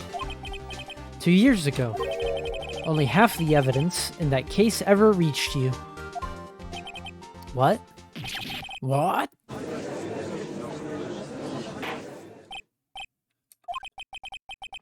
But Miss Skye, why did you draw your picture on the back of such an important list? Because that's what Detective Goodman handed me in the questioning room, Your Honor. Wait a minute. If this list was torn in half, then that means... Your Honor, are you all right, Mr. Wright? Your eyes are bulging from your head. If the evidence list was torn in half, then there might be more of the drawing on the back of Mr. Edgeworth's list. Why didn't he ever look at it? Yes, it's quite conceivable, Mr. Edgeworth. It's possible. Let's see. You're telling me in all that time he never looked at the back of it. Is something wrong? Do you even have to ask? Sorry, Your Honor. There is indeed something drawn on the back of my list. It's that thing. Oh no. That's that thing. The thing that was dancing in the evidence room. Clearly, this is an act of vandalism. And this act of vandalism is the work of a certain chief of detectives. I guess he was out of scrap paper.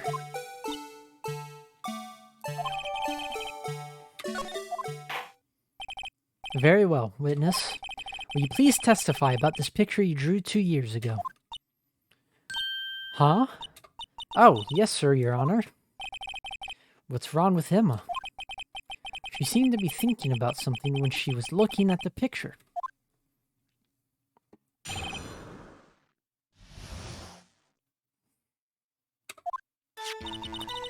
This is the picture I drew 2 years ago. The flash of lightning was so bright, all I could see were shadows. After that, I must have fainted. This picture shows exactly what I saw in that instant. To think a flash of lightning could burn such an image in your mind. Thanks to that, though, she was able to show us exactly what she saw. Well, I don't see any contradictions here. This clearly shows Joe Dark about to murder Prosecutor Neil Marshall. The defense may begin its cross-examination. Ow, that hurt.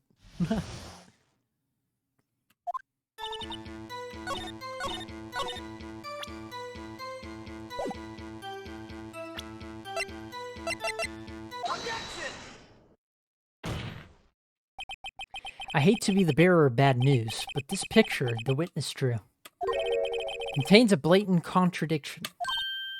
What? But I still remember it just like it was yesterday. Mr. Wright, perhaps it would be faster if you simply pointed out this contradiction for us.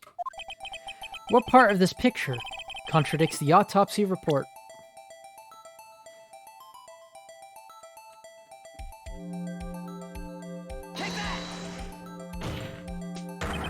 The contradiction, of course, lies here. Take a look at the knife the man is holding. If you look closely, you can see its tip is broken. Even I don't have to look closely to see that, Mr. Wright. But Mr. Wright, look at the evidence. See the murder weapon?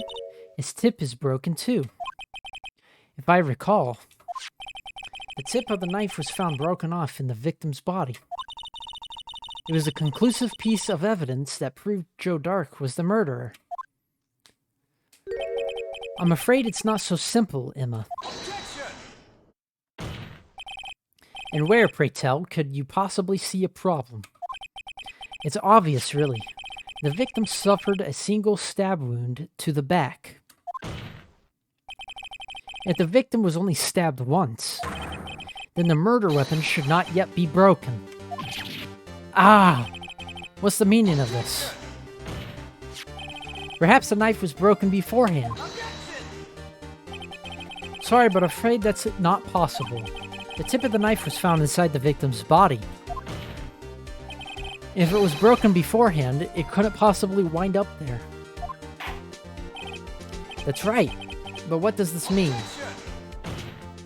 The tip of the knife was undeniably discovered within the victim's body. The only possible explanation is the witness's memory is mistaken. That's why I asked her so many times if she was sure she remembered correctly. I believe you were annoyed at that time, but she was sure she remembered correctly. But there's no other way to explain this inconsistency. Not so fast, Mr. Edgeworth. There is another explanation. Have you forgotten already? About a little something called falsified evidence. You're treading on thin ice, right? All I'm saying is that this broken knife tip might be the piece of evidence that was forged. You can't deny the possibility. No. Ah.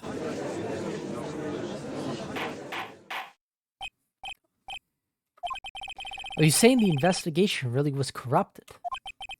Your Honor, please allow me to once again go over the events that took place the day of the murder. The police department and the prosecutor's office were holding a ceremony that day.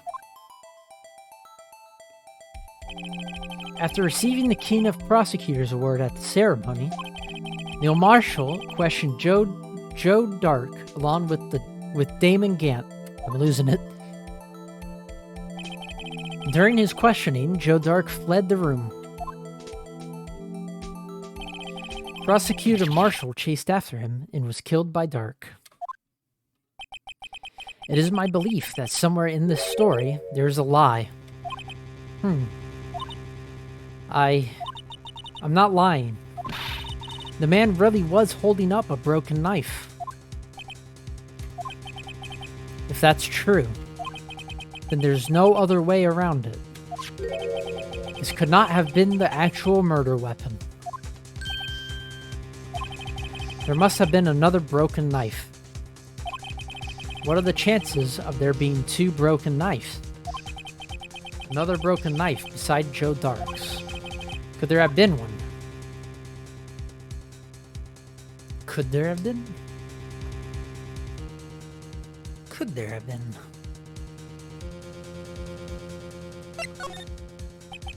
There is.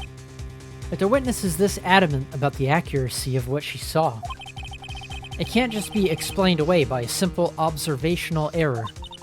Mr. Wright. In that instant, Emma really did see a broken knife.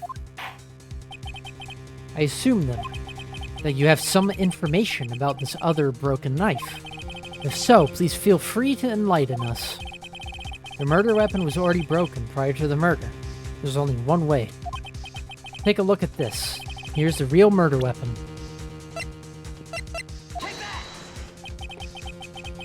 The answer lies in the past, 2 years in the past. Right here, inside this picture. This is the picture of the award ceremony. Ah! What is it, Mr. Edgeworth? It's the broken murder weapon. Notice the award Prosecutor Marshall is holding. That's a broken knife. As we earlier concluded, the knife in the drawing was not Joe Dark's knife. That being the case, the knife the witnesses saw was in all likelihood from this award.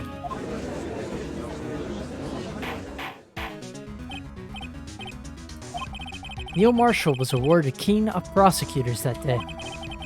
As an award, he was given this broken shield and knife. When he chased after Joe Dark, he pulled out this knife. Being a prosecutor, he did not carry a pistol. This broken knife was the only weapon he had in this dangerous situation. But that can't be. Oh, and why not, Mr. Edgeworth? Because if the King of Prosecutors award knife was the murder weapon, then the murderer and the victim would be reversed. What do you mean? I mean, this man raising a knife would have been Prosecutor Neil Marshall. Oh. Oh! But the prosecutor was the one who actually died. That's true. What's going on here? It seems Mr. Wright has been a bit too eager to jump to conclusions. Wait, I remember now. I remember everything. Witness? Mr. Edgeworth. What is it? Could you show me your evidence list again, please? His list? The one with that picture scribbled on the back.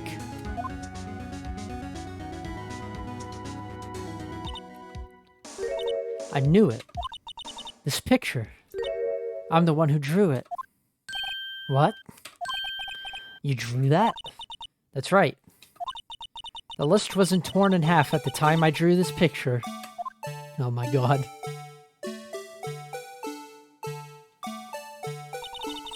All this time I've been trying so hard to forget. I must have locked this part away deep inside me.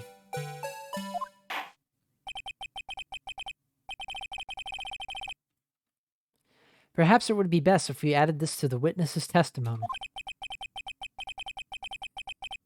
Would you please tell us what you've recalled, Miss Sky? Yes, Your Honor. First the knife mix-up, and now the blue badger? This should be interesting.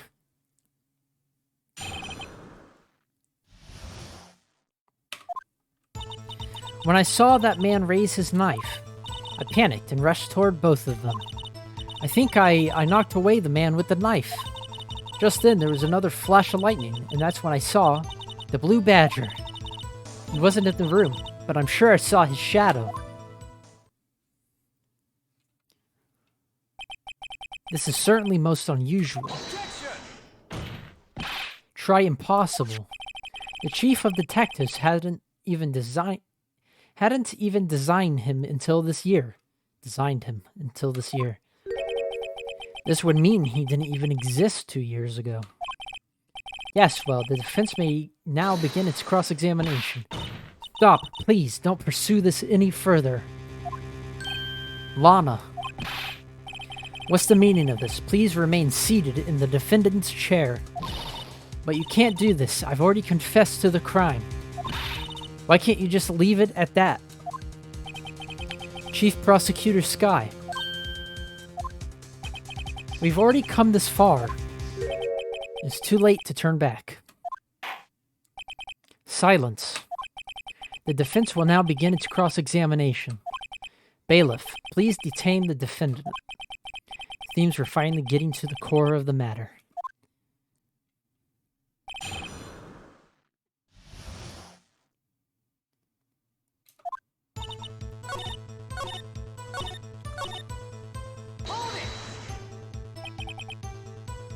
His shadow. So you mean you didn't actually see his face with its winning smile and all? That's right, but I still remember it. He had 3 creepy horns. This is pointless. The thing couldn't have possibly existed 2 years ago. The witness must be mistaken. That may well be. But what's important is what caused her to think she saw what she did. Oh? And I suppose you have an explanation. If so, then by all means tell us what this shadow really was. What was it Emma saw when that lightning flashed? Who is this blue badger, really? The blue badger hadn't been dreamt up when Emma drew this picture. Yet she's certain she saw its shadow. Ladies and gentlemen, it is the defense's belief that on that fateful day 2 years ago, there indeed was something that looked similar to the blue badger. Something that is now sitting in this very room. Mr. Wright. In this room.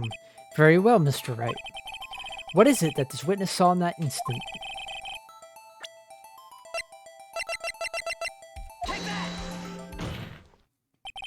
The mysterious blue badger was in fact this. But that's... what exactly is that? I believe it's some sort of jar. But Mr. Wright, that doesn't look anything like the blue badger.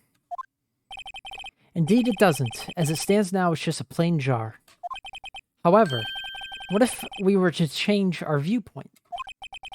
Our viewpoint? I've got to show them the correct angle to look at this from. Oh my god, this music.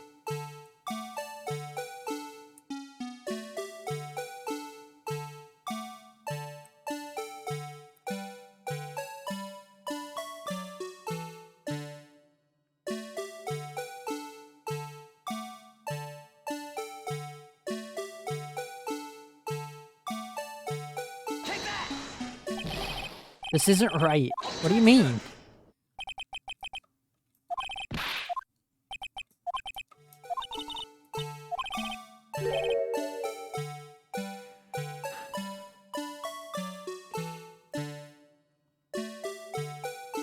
Oh god, this sucks.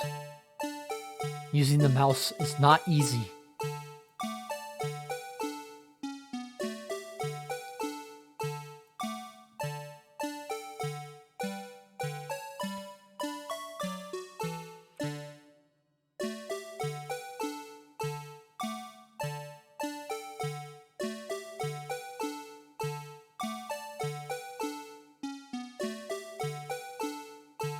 Huh?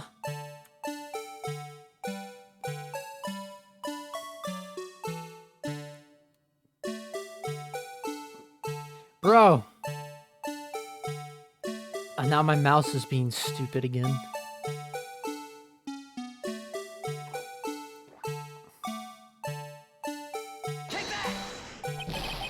What do you mean?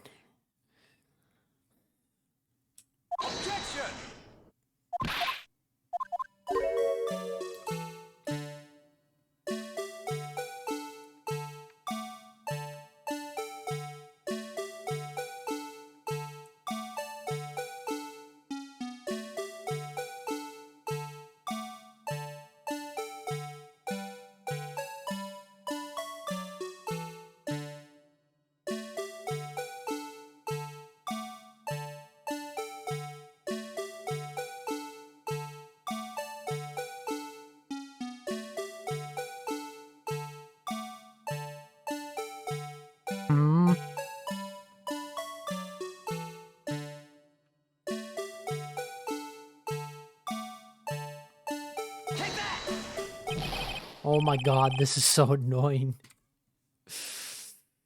Give me 1 second. My mouse is being stupid too.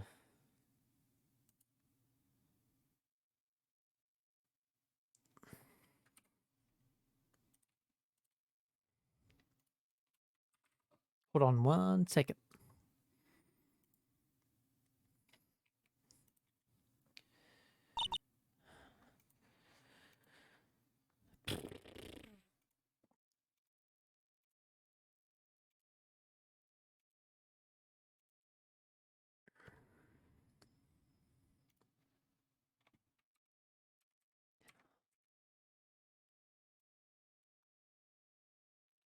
I have this exactly like how the guide has it.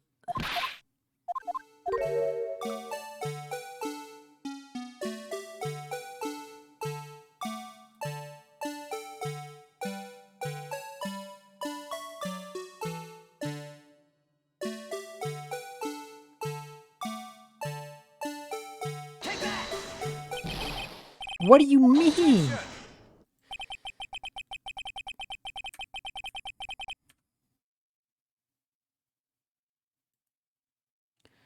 Goodness, you have to get it like perfect, really?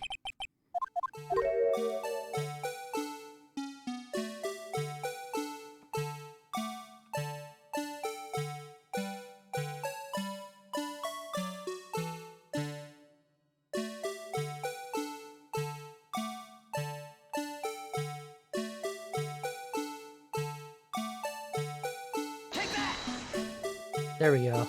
Goodness. Well, is this a miracle or what? No one can possibly deny this jar's resemblance to the blue badger. No. It can't be.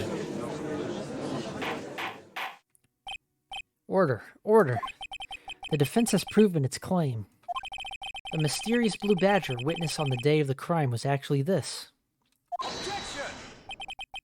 Although we all enjoyed Mr. Wright's dramatic performance, one question remains. What's your point? What do you mean? So that badger thing was actually just a jar. That doesn't change anything. I'm afraid that's where you're wrong, Mr. Edgeworth. You see, this changes everything. Indeed?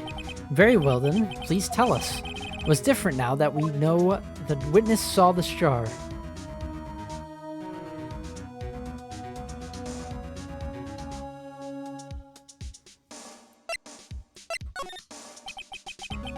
Allow me to take these in turn. At the moment of the murder, the witness saw this jar. At a very specific angle, I might add, Mr. Wright. Yes, well, knowing this, where could she have seen this jar? Where? The location of the jar is shown in a picture taken on the day of the crime. On a shelf in the office of Damon Gant. But the body was found lying near Lana Sky's desk. The witness testified it to herself. Yes, and it is these two facts that reveal what actually transpired. You see, the struggle between Dart and Marshall did not take place in Lana Sky's office. It happened on the other side of the room, in Chief Gant's office. Are you implying the murderer moved the victim's body from Damon Gant's office to Lana Sky's office? Yes. Why would he do that? There's no reason. Exactly. If there wasn't a reason, he wouldn't have gone through the trouble. The only logical conclusion is that there was a reason. Do you know what that reason was, Mr. Wright? I finally figured it out. This is why Ilana tried to stop the trial. It's too late to quit now, though. Please recall the witness's testimony. She said she knocked away the man who was holding up the knife. In the next instant, the jar was hit and flew through the air. Now tell me, what could have sent the jar flying? That would have to have been the impact of the man made when he was knocked into the wall. Ladies and gentlemen, if I may draw your attention to this picture once more. If the man was knocked into the direction of the shelf the jar was sitting on, what would he have hit? Ah! The suit of armor, holding a very sharp and dangerous-looking sword. Yes. And since the man who was knocked into the armor was carrying a broken knife, he would have had to have been Neil Marshall wielding the Kena Prosecutor's trophy. No, Mr. Wright, you can't be thinking. Yes. There is another possibility of what actually transpired in that room. Another possibility. Of course, the perpetrator would have no idea, but nevertheless. I don't know if I can go through with this. Mr. Wright, what's the matter? If events took place as the defense theorizes, then the outcome is obvious. In that moment, assuming the man Emma Sky knocked away was actually Prosecutor Neil Marshall.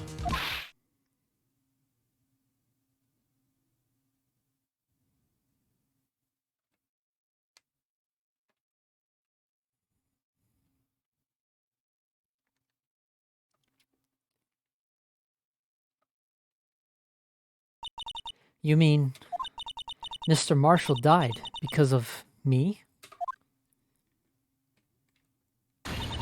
No! Thud. I never imagined her testimony would lead to this. So it was the witness who took the victim's life, and then proved so with her own testimony.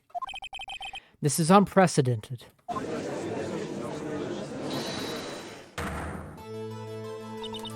What? What are you saying? I'm sorry, Miss Sky, but given the circumstances, Joe Dark murdered Prosecutor Marshall. How can you think it was Emma? How dare you try to pin the crime on her? Imagine that coming from you. If you recall, it was you, who admitted to forging evidence 2 years ago. The reason you moved Prosecutor Marshall's body was to keep anyone else from finding out about what Emma did, wasn't it? I assure you, Mr. Edgeworth, I have no idea what you're talking about. If you hope to have anyone believe your insane allegations, I'm afraid you're going to have proof. Tell me, do you have any conclusive evidence that proves my sister killed Neil Marshall? Evidence? I'm willing to bet you don't. Yes, it certainly would be difficult to prove this with evidence. If we don't have evidence, then we'll have to rely on testimony. I'm afraid that won't work in this case. Both parties involved in the incident are dead. We certainly can't get dead people to testify. This has been a wild goose chase from the beginning, unless Maya was here. Wright is not awake, so I would do Nocturne.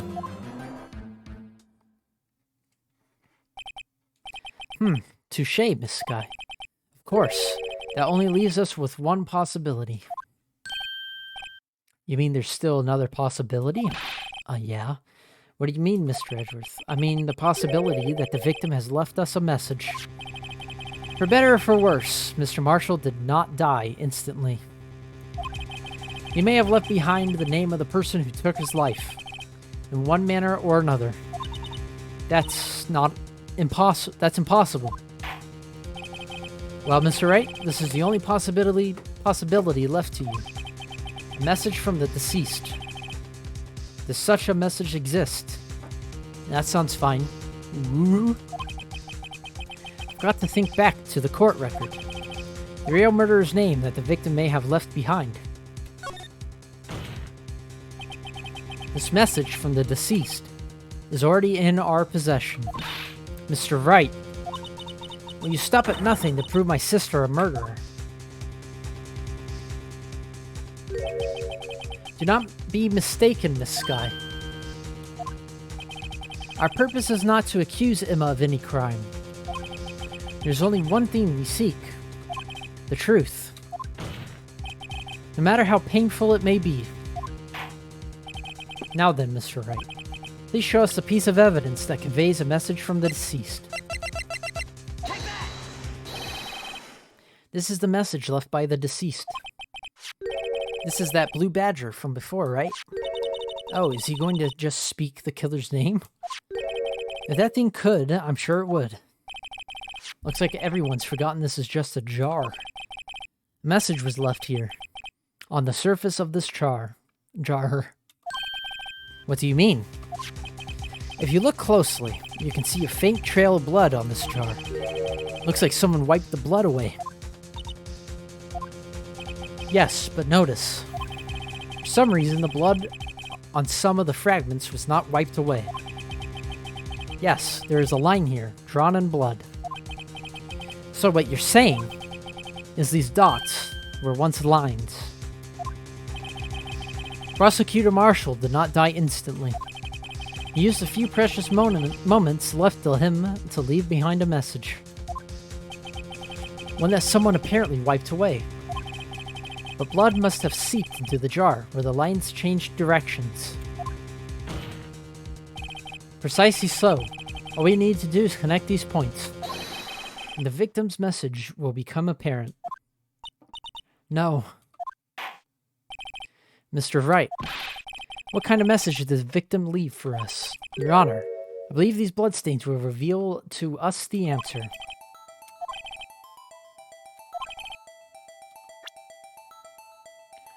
Peepo sad.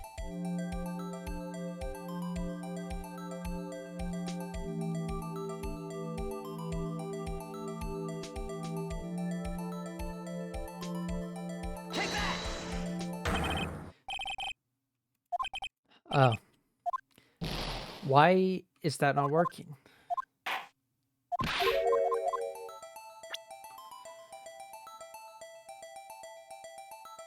Okay.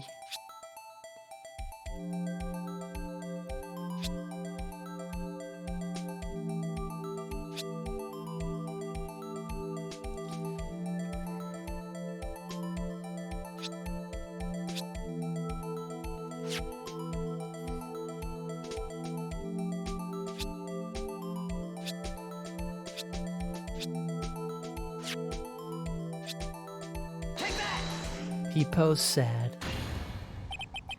It's a defense attorney's duty to prove their client's innocence. That's why all I've been thinking about is saving Lana. After all my efforts, I never thought it would turn out like this.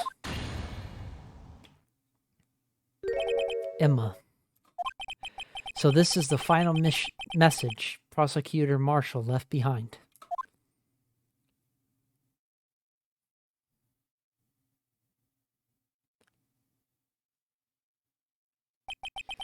Of all people, she may not have meant it, but in the end, the one who took the victim's life was Emma Skye.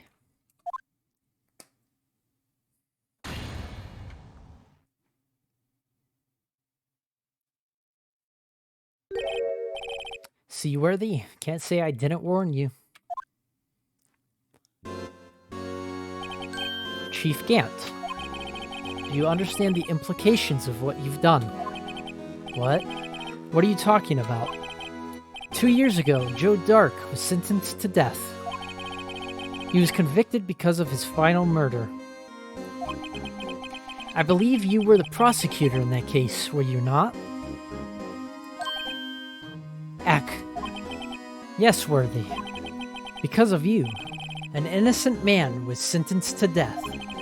Not only that, he used forged evidence to ensure his conviction.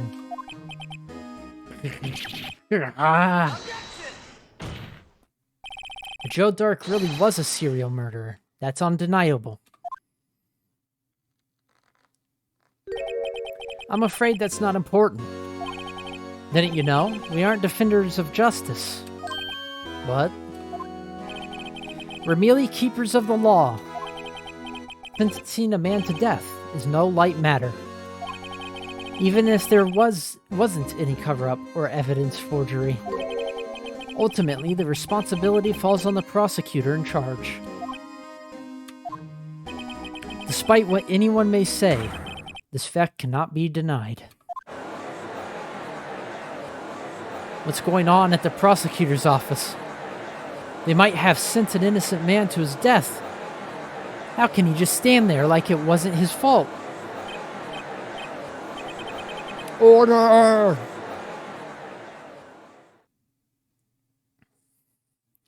The gavel's pounding fell on deaf ears.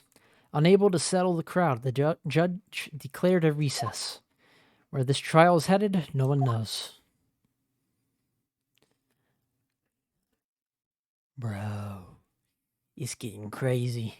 Emma killed him.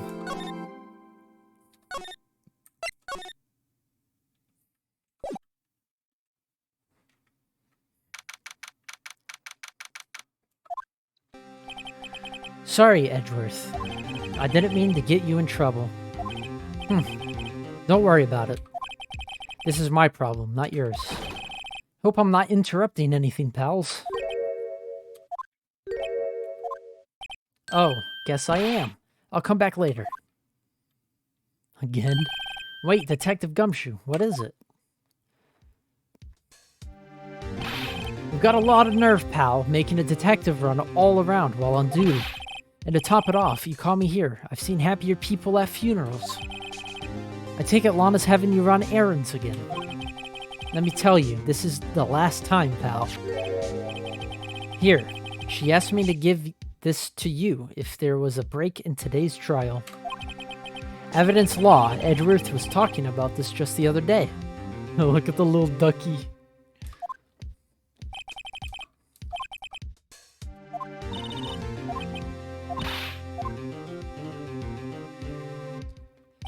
The chief prosecutor also wanted me to give you a message.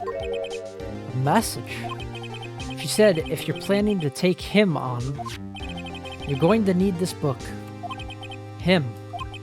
I guess I'll need to give this book a thorough read.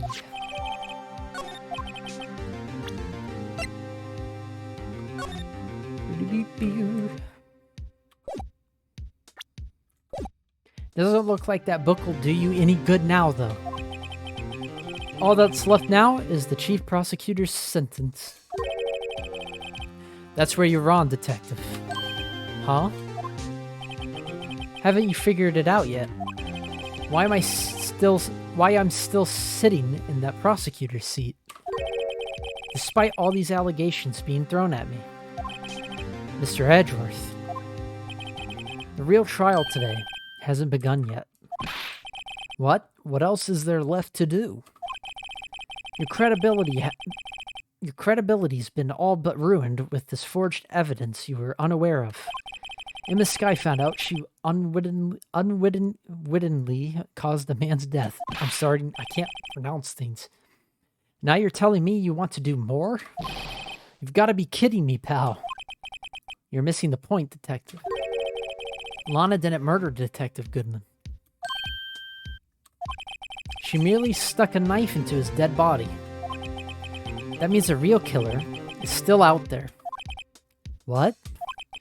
And we're going to expose him, no matter what it takes. This case has hurt too many people. It's time to bring it to an end.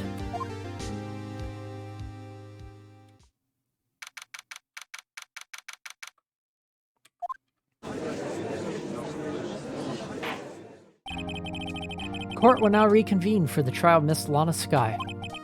Mr. Edgeworth. Yes, Your Honor. The Inquiry Committee is planning to impose harsh penalties for your actions. Thank you for the news, Your Honor. Yes, well, normally this is where the prosecution calls forth a witness. But, cough.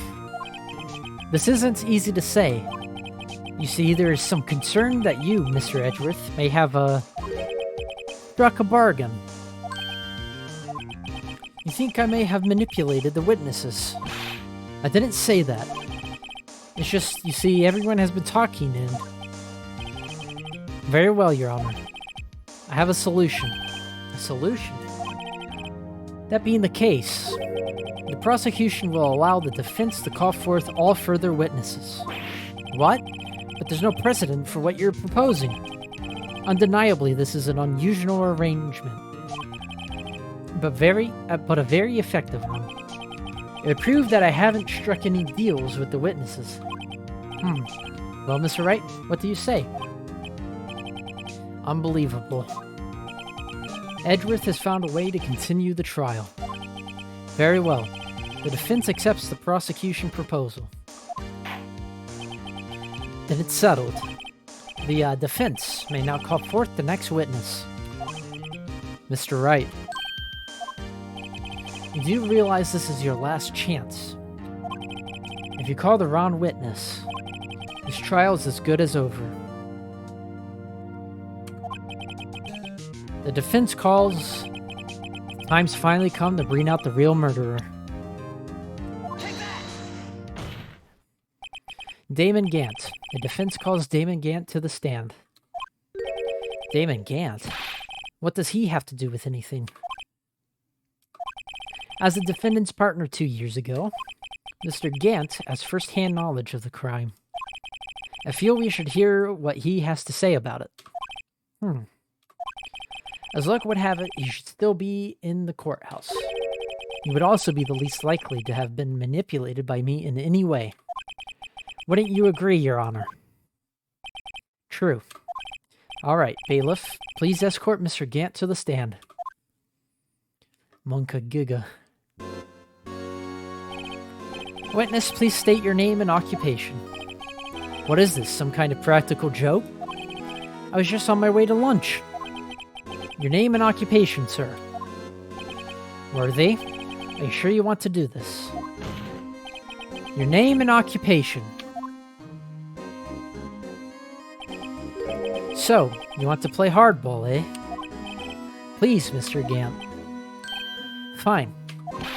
My name is Damon Gant. I'm the acting chief of police. Now then, Chief Gant, the court requests to hear your testimony. Oh, righto. What's with the grim face? First, let's clear up this SL9 incident. Oh, you mean the time when Lana's sister murdered that prosecutor? Personally, I think it's been made pretty clear already.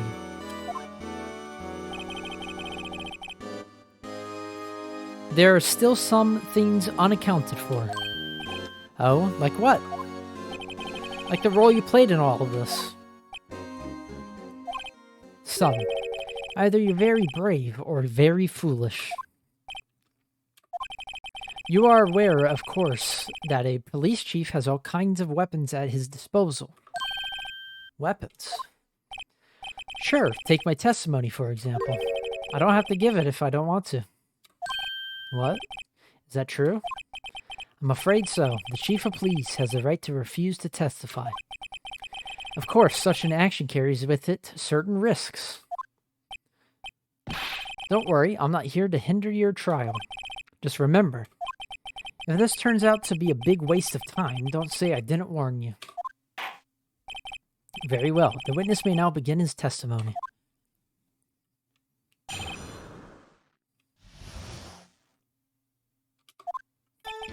As I recall, Neil and I were questioning him that day. To make a long story short, we slipped up. The power outage didn't help either. When I went to my office, I found Lana there.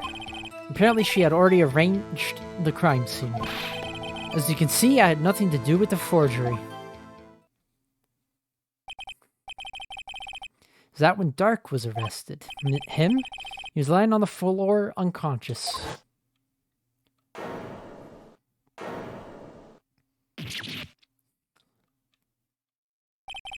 When Emma sent Neil flying, it seems Dark bumped his head. I see. Everything seems pretty clear-cut. If the police chief has the right to refuse to testify, then I'd better hit him hard and fast. 'Cause he's already lying.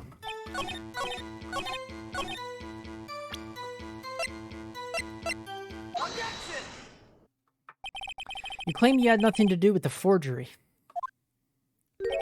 But I'm afraid that is a claim you cannot back up. Explain yourself. Several pieces of evidence were found in your office. Take this list, for example. That's the list Emma Sky drew her picture on. This was discovered in your desk. Not only that, but a piece of this jar that was sitting in your office was found inside your safe. It was found where? You see, Chief Gant, these articles of evidence uncovered in your office are both concrete proof that you also played a part in the illegal investigation. Chief Gant, what's the meaning of this? Ho. Here's a defense attorney who may even rival Worthy. So you admit to it then, that you were involved in the forgery. Who, me? Or do you mean you? Me? Why would I have anything to do with that? Well, you're the one who snuck into my office when you found this evidence. Prosecutors aren't the only ones capable of forging evidence, you know. Defense attorneys can do so too. Isn't that right, Righto?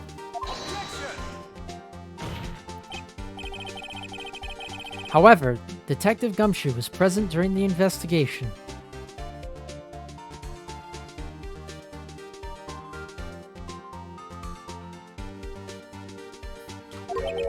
Worthy, my boy.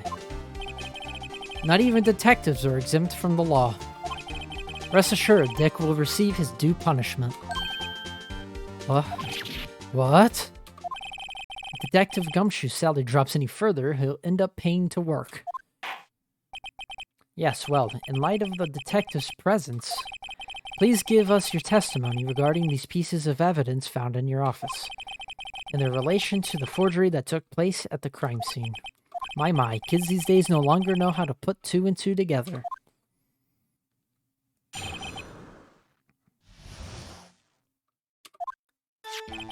Let's see, what was it now? A jar fragment and a list? For all I know, you could have planted them in my office. Anyway, you can't prove when those pieces of evidence were discovered. If they were found after Dark was convicted, then they're worthless. There's no reason I'd participate in forgery. Rearranging the crime scene wouldn't help me out in any way.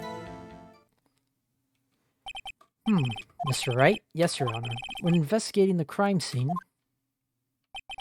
you should have been more careful to observe protocol. You do understand that I am the chief of police, right? There will be consequences. Oh. Indeed, I believe I will press charges so you won't make the same mistake again. My apologies, Chief, but would you mind waiting until tomorrow for that? Today is, well, you know. Alright, gee, in return, though. I know. That place, right? Huh? What are these guys, telepathic?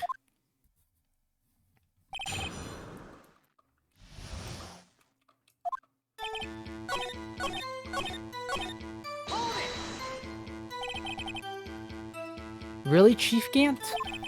At the very least, there is one very large benefit you've reaped from all of this. Oh, I wasn't aware. What is this benefit? That would, of course, be the position you have, Chief of Police. Oh. The resolution of the SL9 incident secured your promotion to Chief. That in itself is sufficient motive.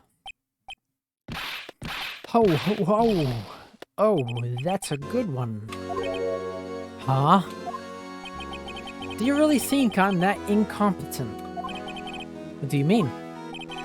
Even without that case, I was already in line to become the next chief. The resolution of SL9 merely sped up the inevitable a little. Is that true, Edgeworth? Yes. He's going to be made chief anyway. Gah! Be careful when pointing that finger, or you might wind up being the one pointed at. So that means there's only one possible motivation for you to commit forgery. If you didn't do it for yourself, then you did it for someone else. Don't be silly, Worthy. You know me better than that. There are only 3 people I look out for. Me, myself, and I. There, it's out in the open now. Ajib, would you mind if I change my testimony a little? By all means, please do.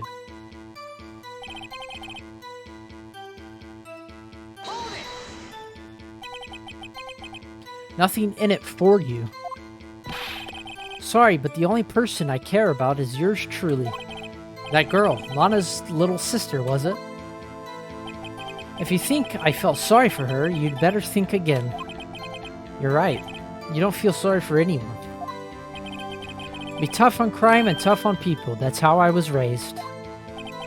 You seem to be lax enough on yourself, though. Ho ho. Ho. Oh, that's a good one, Worthy. Could there have been something in it for him?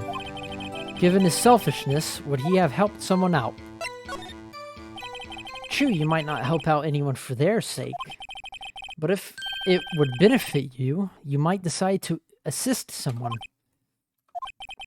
Mr. Wright, it appears you're positively determined to portray the chief as a nice man who likes to lend people a hand. That's not what I mean. Very well then. Who is this person you believe Chief Gant may have helped forge evidence? Chief Prosecutor Lana Sky, the defendant. I believe it's quite obvious in light of the circumstances. Emma Sky fell victim to an unfortunate series of events. Who would want to help her more than her own sister, Lana? And as for Chief Gant, he would also have a reason to help Lana if she asked him to. That reason, of course, is self-profit. Self-profit? What do you mean? After the SL9 incident was resolved, Lana Sky was appointed chief prosecutor at the prosecutor's office. The person who arranged this job change was you, Chief Gant. But how would he profit from all of this? He would be able to use the chief prosecutor as his puppet. Essentially, he would acquire unchecked authority over all investigations. Do you mean to tell me that despite the chief's formidable appearance, he plays with puppets? Oh my god. Oh wait, you must mean puppet, as in someone forced to do his bidding. Never mind. Admit it, Chief. You assisted Lana Sky in forging evidence. Your motive, to appoint her as chief prosecutor so you could control her. Righto, my boy, you have quite an imagination. Let me ask you something. What? Do you have any proof of this, that I controlled Lana? For example, is Lana testifying that I've done such a thing? Lana. She's keeping quiet to protect Emma. There's no way she'd testify against Gant. I'm afraid without any proof, this all amounts to nothing more than mere conjecture. Unless... that is also what happened in this incident. This incident? Or which one would that be? Of course I'm talking about the murder of Detective Bruce Goodman. The chief prosecutor has been acting strange throughout this entire trial. Almost as if someone has been controlling her.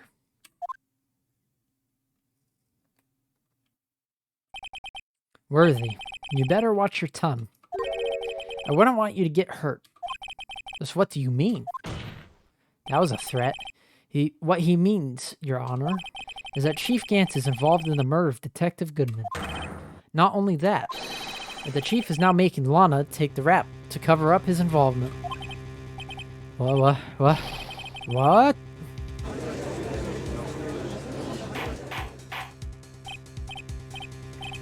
I said order, Mr. Wright.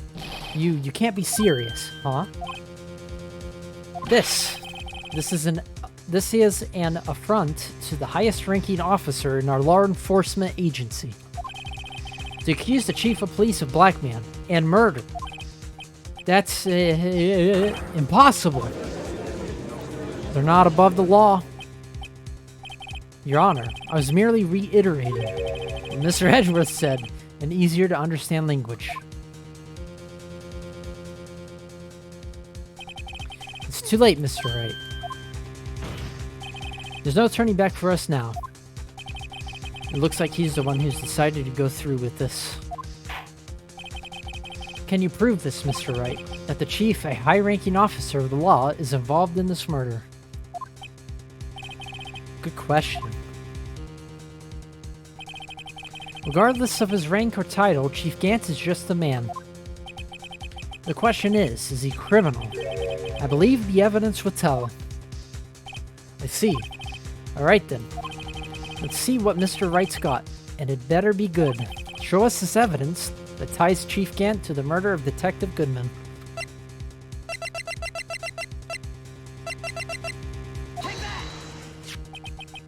This is the ID card list. Yes, the one that shows who entered the evidence room on the day of the crime. There's one ID on the list we couldn't determine the owner of yesterday. 7 sevens. Sorry, but there's no way you can prove that's my card number. It's your number. What? How do you know that? The safe in Chief Gant's office requires a code to open. A 7-digit code. 7 digits, you don't mean... I'm afraid so, Your Honor. The code was 7 sevens. The same as the remaining ID card number on that list. Chief Gant, you entered the evidence room on the day of the crime. Order. Order. Chief Gant, what do you have to say? Nothing. The defensive search of my office was in violation of regulations. And I will demand Mr. Wright be punished to the maximum extent of the law. But right now, this court demands an explanation from you about the use of this ID card. Chief Gant, so you admit it. You entered the evidence room on the day of the crime. What about it? I'm chief of police, whether it's the evidence or the bathroom. What's the difference? I can go anywhere I want. Tell me. When you entered the room, were you alone? I always go to the bathroom alone, as I do with the evidence room. Detective Goodman wouldn't have happened to be with you that day, would he? Of course not. Why would he be? I hadn't seen him in days. You hadn't seen him in days, Chief Gant. I'm afraid you've just undone yourself. On that day, you had to have met with Detective Goodman. What do you mean? This trial's purpose is to determine Lana Sky's guilt. No, it isn't, Your Honor. This trial's purpose is to determine the truth. If Chief Gant met the victim on the day of the crime, then we need to determine one thing. What transpired during that meeting? In that case, Mr. Wright, I'm going to have to ask you for evidence. Show us proof that the victim went to meet Chief Gant on the day of the crime.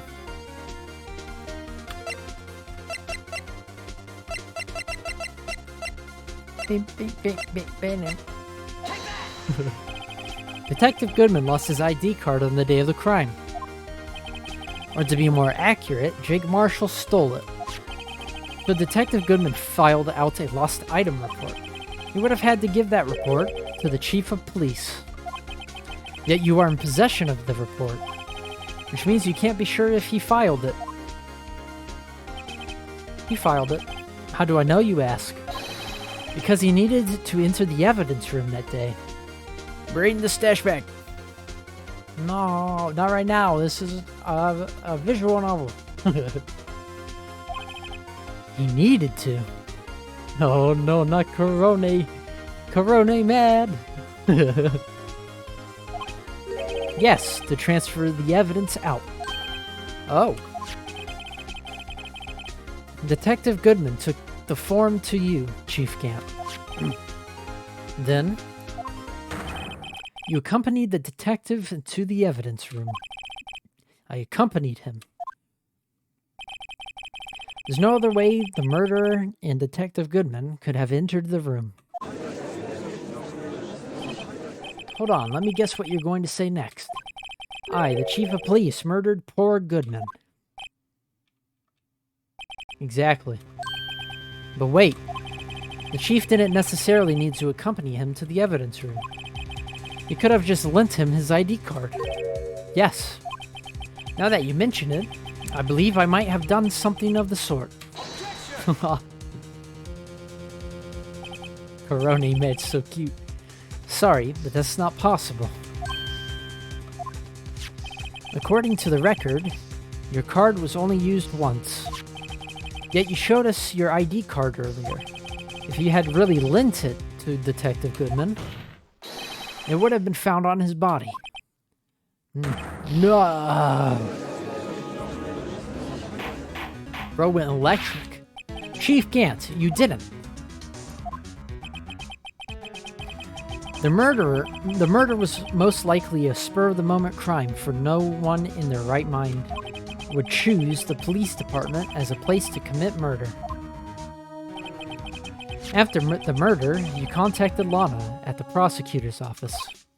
Why? To dispose of Detective Goodman's body, of course.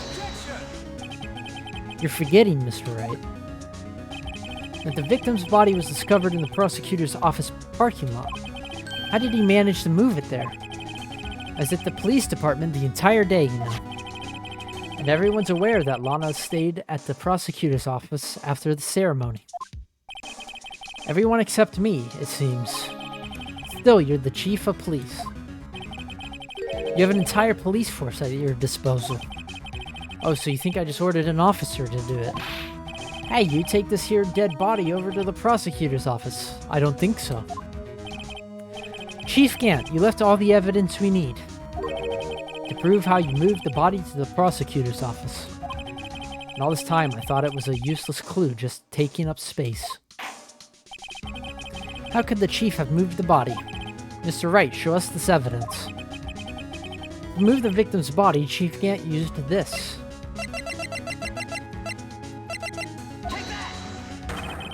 This is how he moved Detective Goodman's body. What's that?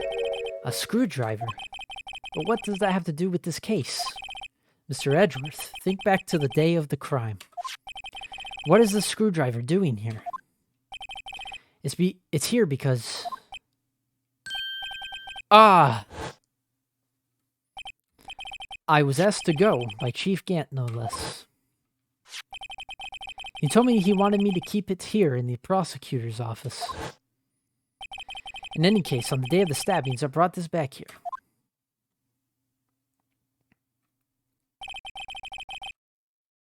After the ceremony ended that day, I didn't plan to return to the prosecutor's office.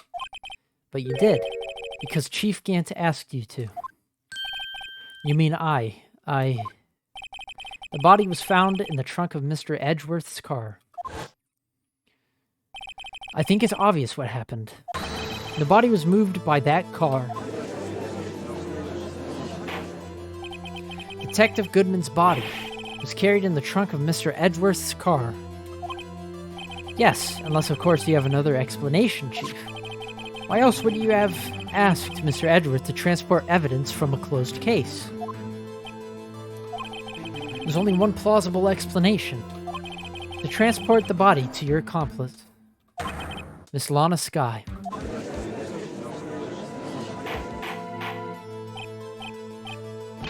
What's going on here?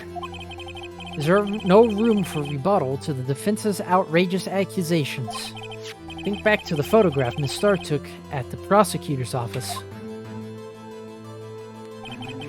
This was not a photo of the body being stuffed in the trunk to be taken away. It was exactly the opposite. It is a photo of the body being taken from the trunk.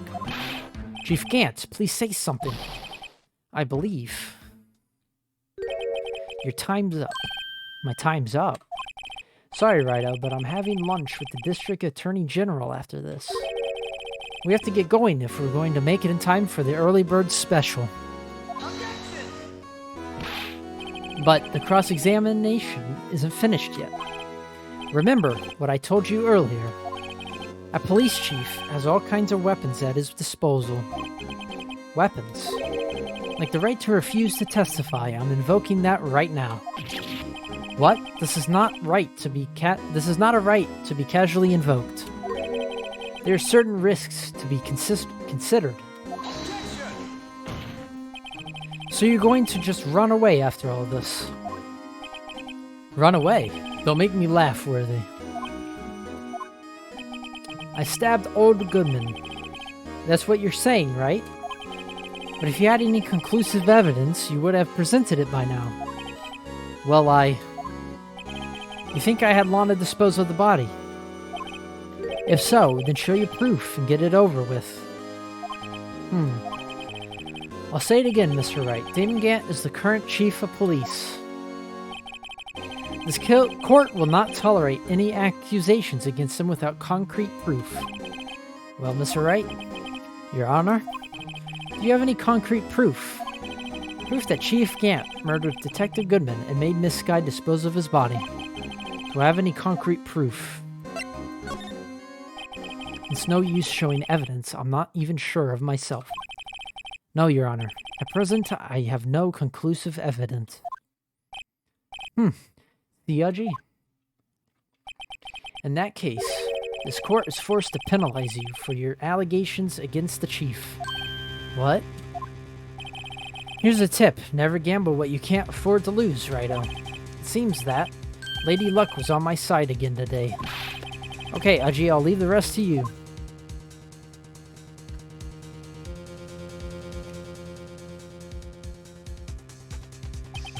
I warned you earlier, Mr. Wright. This is an affront to a senior officer in our nation's law enforcement agency. Wow. Lady Luck, Maybe we should have a word with her. Mr. Edgeworth, what do you mean? There's one lady who knows the real truth behind this trial. We haven't yet had the honor of hearing her testimony. A lady who knows the truth. Another witness. In the absence of conclusive evidence, the only other method of proof is testimony. But Chief Gant has invoked his right to refuse to testify. There's still someone else, one more witness who can answer all the questions. Raised in this trial, someone right in this very room. Mr. Edgeworth, who is this person? Why are you asking me, Your Honor? Have you forgotten? The defense is the one calling witnesses today. Mr. Wright, does such a witness exist? She may not be willing to tell the truth, but we can't just stop now. Yes, Your Honor, the defense calls forth the defendant, Miss Lana Skye. She was in the underground parking lot at 5:15 p.m. on February 21st. Her task to dispose of the victim's body. In accordance with a certain summons orders. Mr. Edgeworth, the prosecution has no objections, Your Honor. Very well, the court will now take its final recess for the day. In 15 minutes, we will reconvene to hear the defendant's testimony. Hold on. Huh? Chief Gant, I thought you were going to eat. Listen good, Lana. He's talking to Lana. I don't think you need me to tell you this, but if you accept Mr. Wright's claims, there will be terrible consequences. That's right. Your sister will be found guilty for Neil Marshall's murder. Ah, this isn't good. Of course, you'd never support such outrageous claims anyway, right? Just something to think about. Alright then, I've got a lunch date to meet. Wait, like, isn't that, like, sus? Like, what? Okay, if there aren't any further objections, this court is now in recess.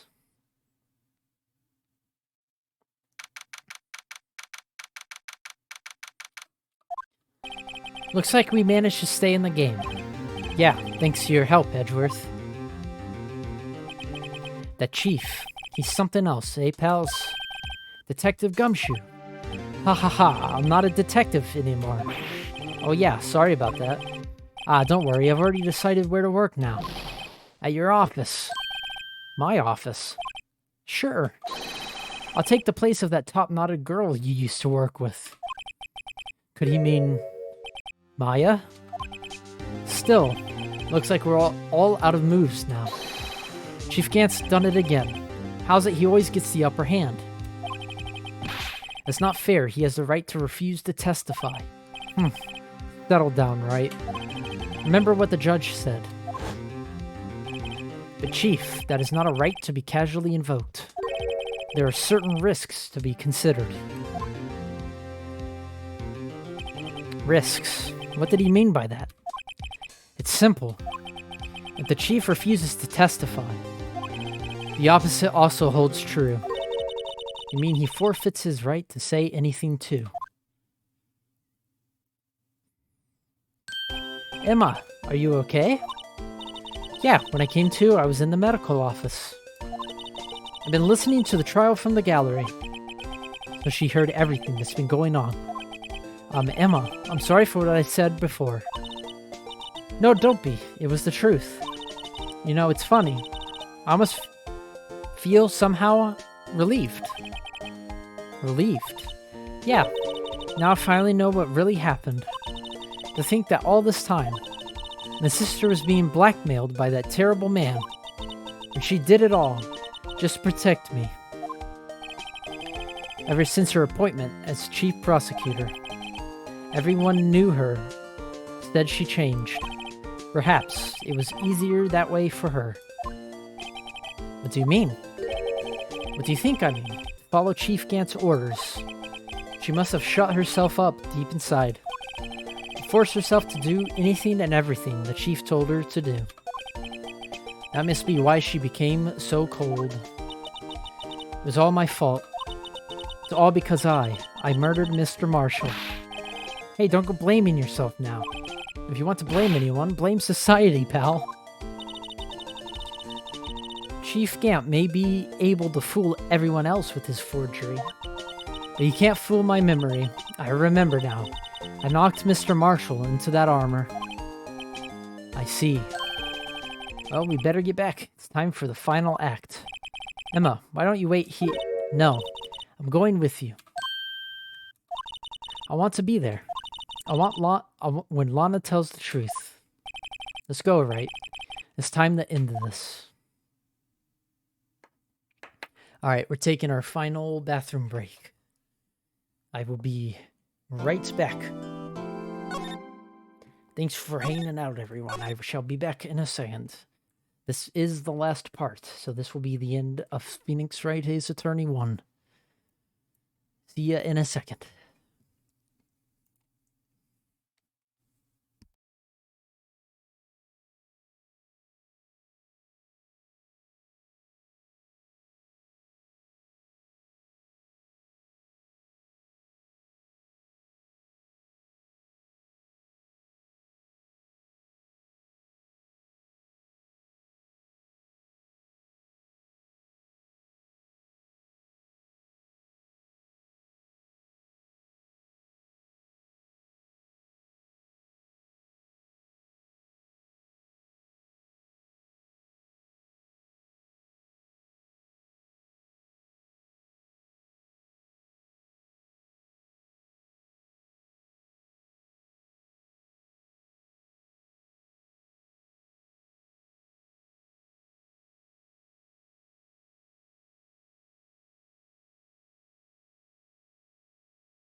Okay, let's get this. Let's do this. Let's solve the case.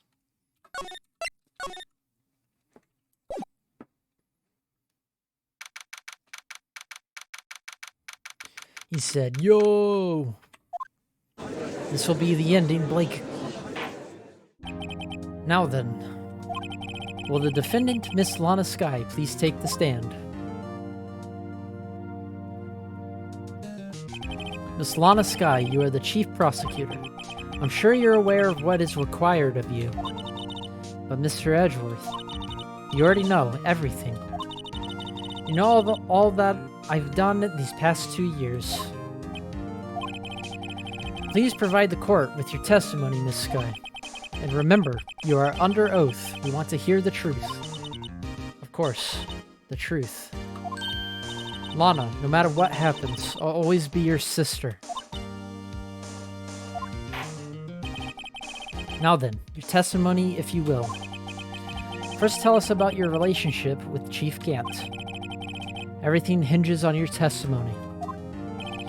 You're the only chance we have to get. We have to get Gant. Sister moment. Smile. I worked alongside Gant for years. There's no truth to this blackmail theory. I fabricated the evidence 2 years ago all by myself. When I found Prosecutor Marshall's body, I rearranged the crime scene. My only motive was to get Dark convicted. It had nothing to do with Emma. Are you sure about this testimony? Yes, Your Honor, I'm confessing to a capital offense. Of course, I'm sure. But Lana, if this is true, then that means Chief Gant has nothing to do with this. That's what I've been telling you from the beginning. Please, Mr. Wright, you've got to help her. She's sacrificing herself because of me. Well, what if she's telling the truth? She's not. I know my own sister. Whenever she speaks stiffly like that, she's hiding something inside. Deep down, she's really screaming in agony. Yeah, this is no time to start second-guessing myself.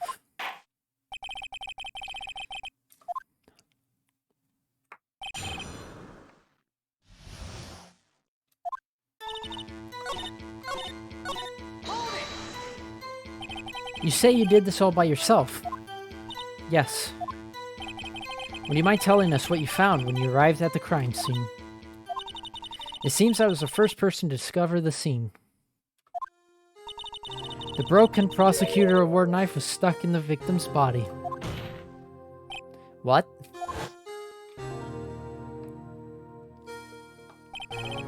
But Prosecutor Marshall died from an unfortunate accident. It's only a situation you dreamed was possible. The reality is, it wasn't my sister who took the prosecutor's life. Fantasize all you want, Mr. Wright, but I'll never change this statement. You mean Prosecutor Marshall wound up being killed by Dark? Something like that.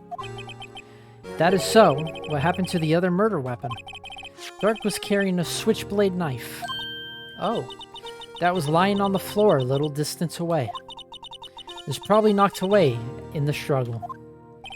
That's not how it went down. She's trying to cover up for her lies with more lies. All just to protect me. So when you found the scene like this, what did you do? After all, this is what everything boils down to. Yes. I broke off the tip of Dark's knife, planted it inside the wound, then moved the body.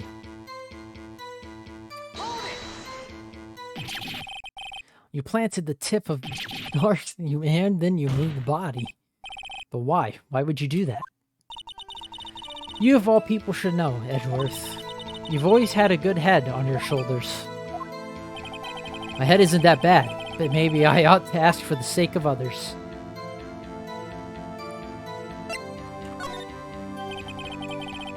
When you showed up on the scene, where exactly was the victim's body? It was where you deduced it was, by Chief Gant's desk.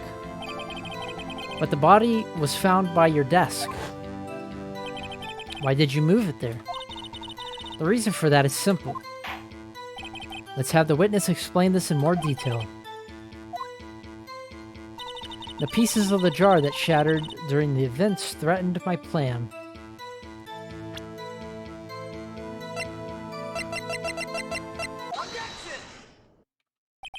Miss Sky, I understand how you feel.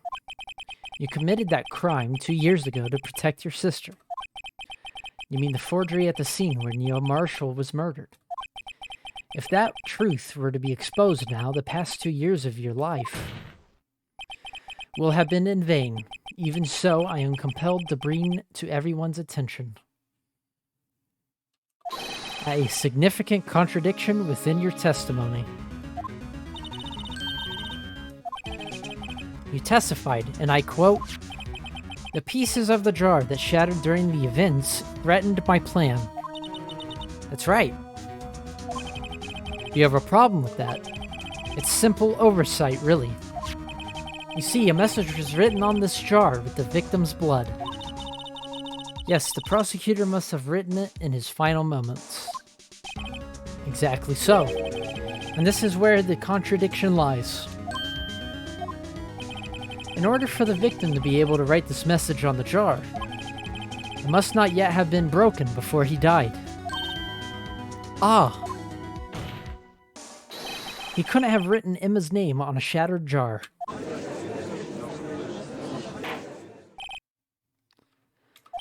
Your Honor, it would appear more information is needed in regard to this jar and its bloody message. We may be missing something critical here. Something critical? Chief Prosecutor, it seems you're as in the dark as we are about the truth towards which we're headed. What? Just tell us exactly what you saw. We'll piece together the information to arrive at the truth.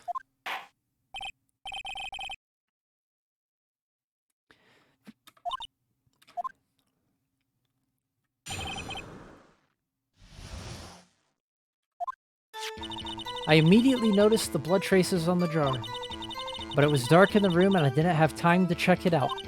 To be safe, I wiped away the blood. The fragments were large, so I'm sure I got them all. All I could think about was wiping them clean before they were discovered. What?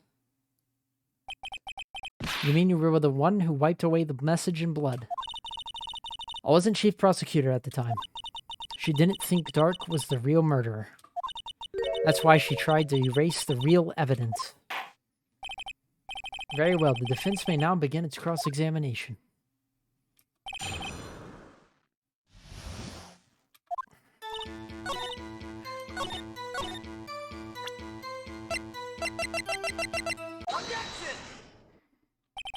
Miss Sky, I believe this jar conceals a truth even you were unaware of. What? We found the final piece of this jar in Chief Gant's safe.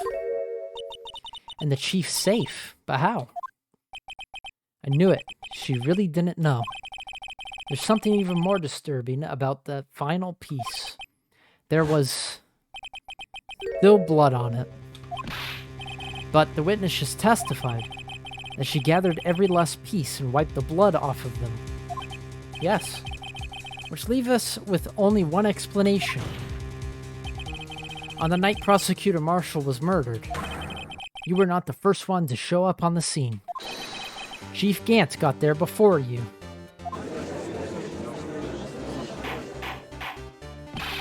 But couldn't the defendant have simply missed a piece?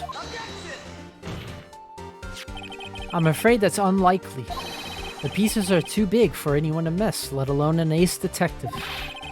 That may well be, but everyone makes mistakes. Even I once wasted an entire day looking for my dentures. They were in my mouth all along. Have you forgotten, Your Honor? When this witness arrived at the scene, the jar was already broken. Oh, that. There's no way a name could have been written on a shattered jar. Another person discovered the scene prior to the witness. I hope you're not implying this person was Chief Gant.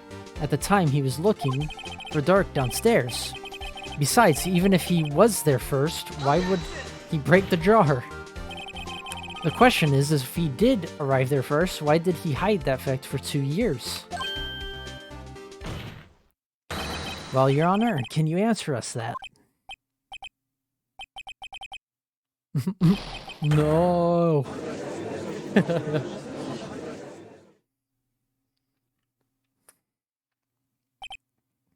Wait, I'm not the one on trial here. Damon Gant arrived at the crime scene prior to the witness. He proceeded to break the jar and purposely hid one of the broken pieces. Question: what is this action called? Fabrication of evidence. But why would Chief Gant do that? In light of what happened afterwards, isn't it clear? What happened afterwards? Discovering the scene, Lana Skye believed her sister Emma killed the victim. Determined to help her sister, she sought Gant's aid. Lending her his aid, Gant helped her create evidence that incriminated Dark, sparing Emma, and therein lies the reason. The reason why Miss Skye became the Chief's puppet. Ow! No, I did it on my own. Please, sis, stop trying to protect the Chief. I can't watch you suffer anymore for my sake.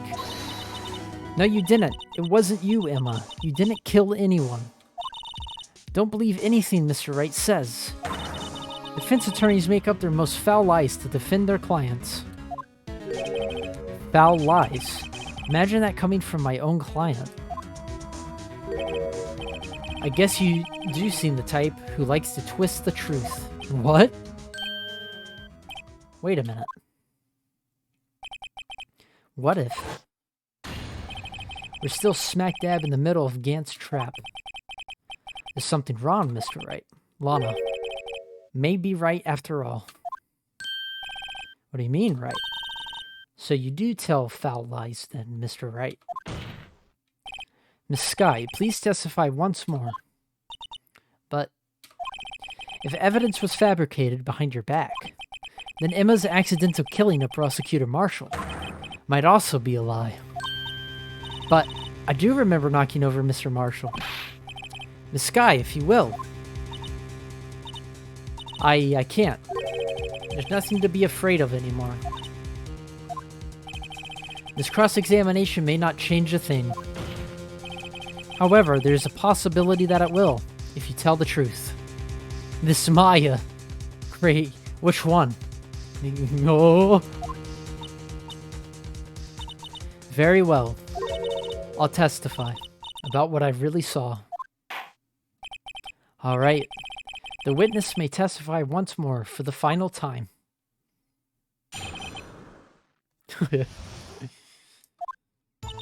When I arrived, I found Mr. Marshall's body impaled on that suit of armor's sword. Emma and Dark were lying unconscious on the floor nearby. When I saw what happened, I thought she did it. That's why I erased all the evidence that linked her to the murder. I had Chief Gant help me remove the body from the sword and carried it. But if it all really was a fabrication, Emma might be innocent.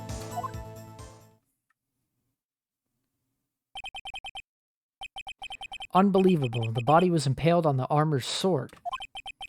You were the only one who saw that. If only you had proof. Actually, I do have proof.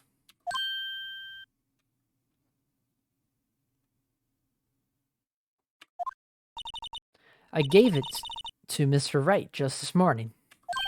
What? To me? It's a picture I took at the crime scene as I encountered it. I thought it might be needed. But I don't remember receiving a picture like that. Lana must have known. See, Mr. Wright, she really does have faith in you. Very well, Mr. Wright. Please present this picture. I don't remember receiving any pictures from Lana. Lana said she gave it to you this morning, right? I seem to remember getting something from her then. Let's check that evidence again. There must be a picture in there somewhere. Little ducky.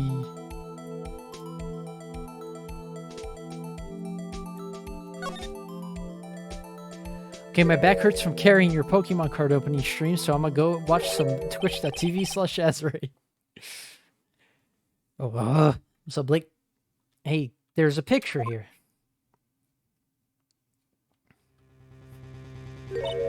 Oh my. This is the actual crime scene. No other detective saw the crime scene like this. Because I contacted Criminal Affairs only after I had rearranged everything. Mr. Wright, that piece cut from his vest. Could that be the cloth we found inside Chief Gant's safe? What's this? This is a handprint, isn't it?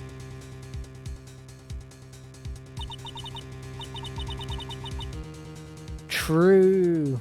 The cloth, it had fingerprints on it. Whosever fingerprints those are must be the real murderer. What? But those fingerprints, they're yours, Emma. Why are your lips turning all purple, Mr. Wright? Anyway, let's get on with the cross-examination. So long as you tell the truth, we should be able to flush out the real murderer. Very well, the defense may now begin its cross-examination.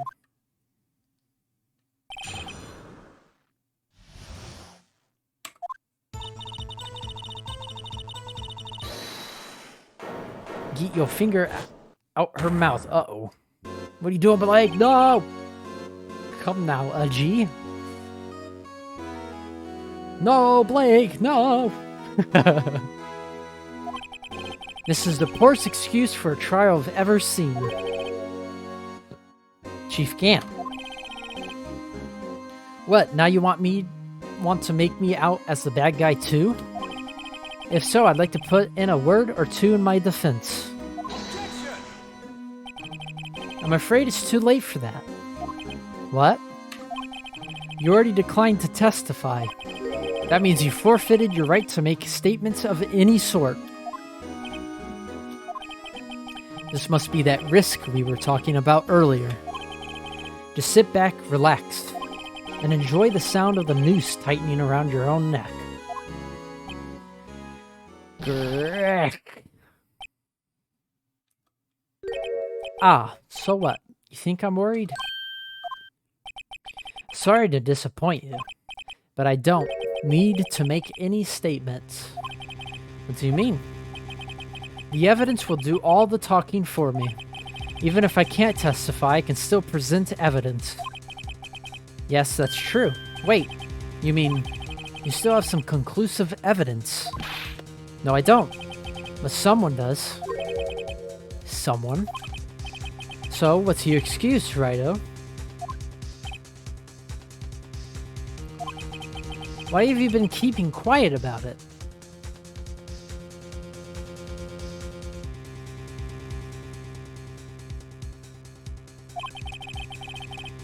You do have something to show us, right? Something that proves who knocked over Neil Marshall, causing his death. Conclusive evidence that leaves no room for doubt. This is true, Mr. Wright. If I show that piece of evidence now, Emma's sure to be made out as the murderer. Mr. Wright, if you have any more evidence, present it now, and if you try to conceal anything, you will be the one appearing before the Board of Inquiries. What do I do now?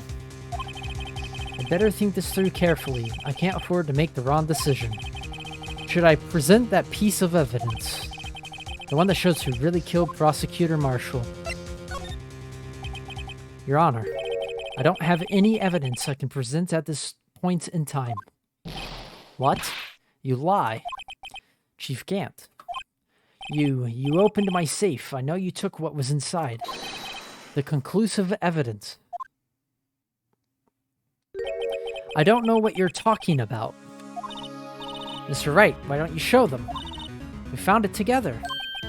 Oh, I see. It's because you know the truth, don't you? You know whose fingerprints are on it. That's why you won't present it. What are you talking about? Chief Gant. Can't you figure it out? Take a good look at this picture. See the victim's vest? Notice anything odd about the chest area?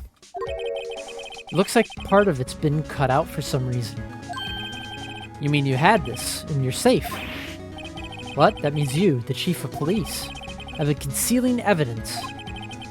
This is going to be the biggest scandal in the history of the police department. Impressive, to be honest. I didn't think you had the gall, Wright. Well, I can't just let you pin me up as the murderer. I'll tell you what really happened. What? You mean you admit to it?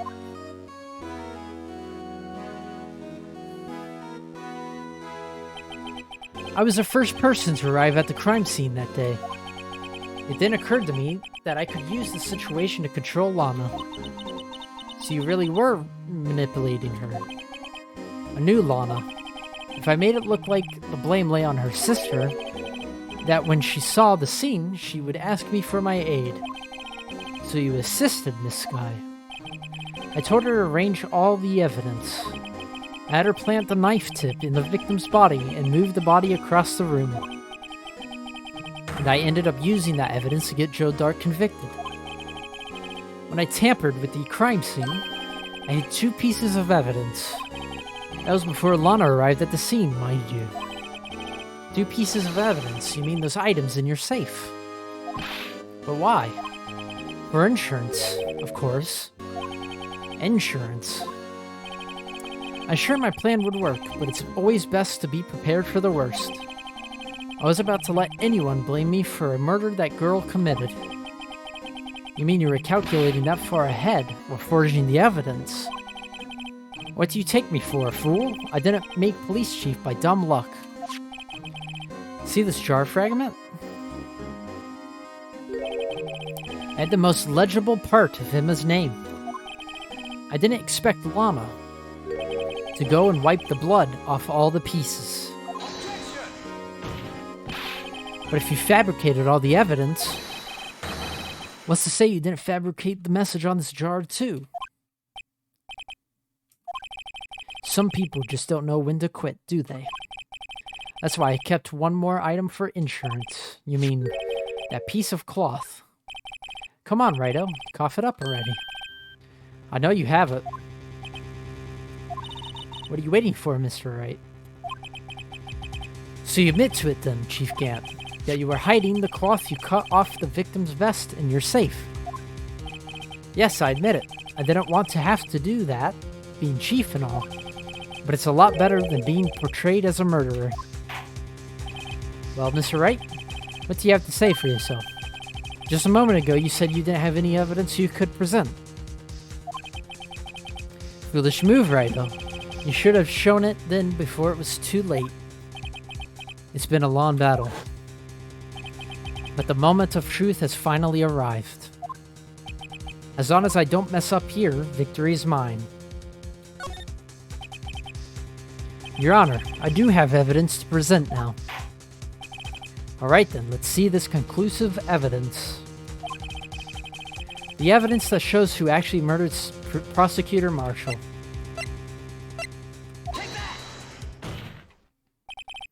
Let me verify this once more.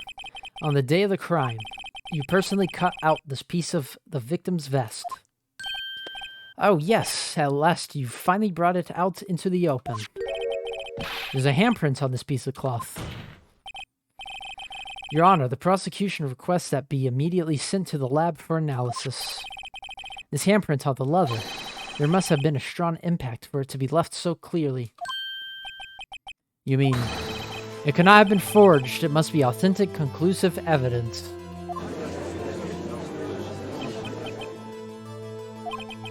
You're as slow on the uptake as ever, Worthy. What? Think about it. Wright had all this time to present this evidence. Yet he was reluctant to do so. Why would that be? You mean you already know? You know whose fingerprints are on that. Mr. Wright, do you really know?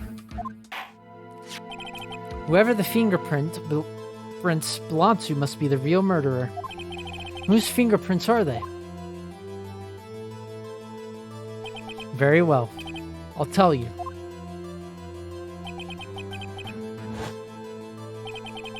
It should be okay now. Everything's proceeding as predicted.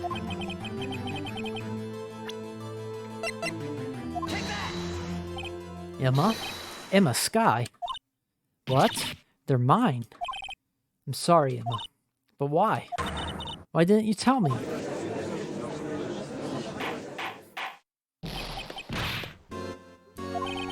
You're really something, Wright. You knew this girl did it all along, and you still tried to pin the murder on me. So it's true. Tragic, but true. This girl really did shove Prosecutor Marshall to his death. How could you? You monster. Miss Sky. You knew whose fingerprints those were all along, yet you acted like she really didn't. Miss Sky, it's not over yet. What? I said this trial isn't over yet. Ha, but I'm afraid it is over, boy. Not only this trial, but your career too. You purposely concealed this conclusive evidence. That, my friend, is a serious offense. I'm looking forward to pressing charges after the defendant is convicted. I have your badge, boy. What's the matter, cat? You got your tongue? Aren't you going to tell us how it feels? How it feels to be the one who single-handedly turned a poor little girl into a murderer. Before I do that, there's just one little thing I have to clear up. Oh, and what's that? Who really killed Prosecutor Neil Marshall? What? Chief Gant, you are absolutely right. This piece of cloth proves who the real murderer is. Who killed Neil Marshall, you ask? It was Emma Sky, wasn't it? I'm afraid that's not possible.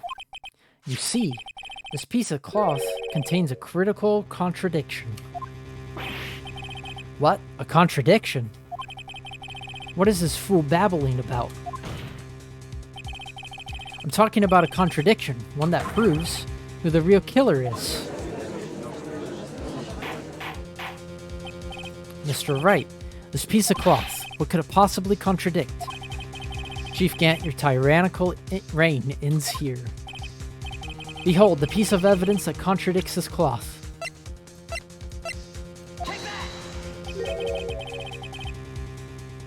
And what exactly is this supposed to be? This is the picture Miss Sky took. Take a good look at it. See where the piece of his vest was cut out? Yes, his shirt showing underneath. It's hard to make out with all the blood on his vest, though. Exactly my point. His chest is soaked with blood. That's only natural.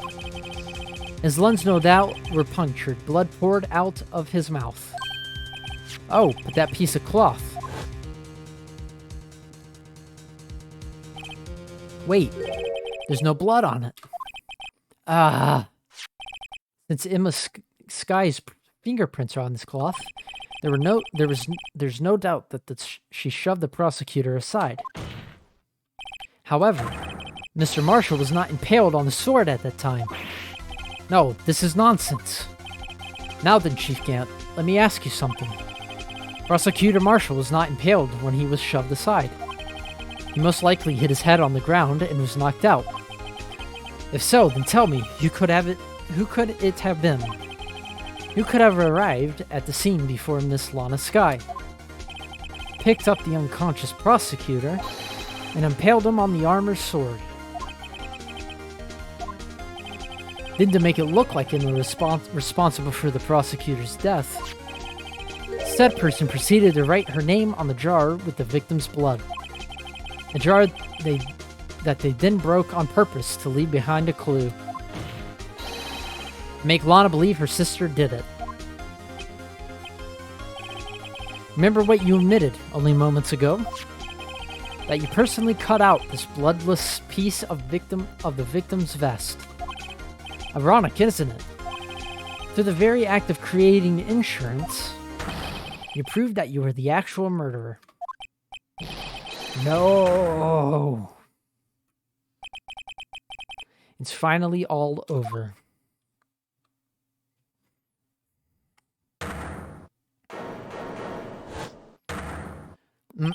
Heh. Heh. Oh, ho, ho, ho. That was close, Righto. You almost had me.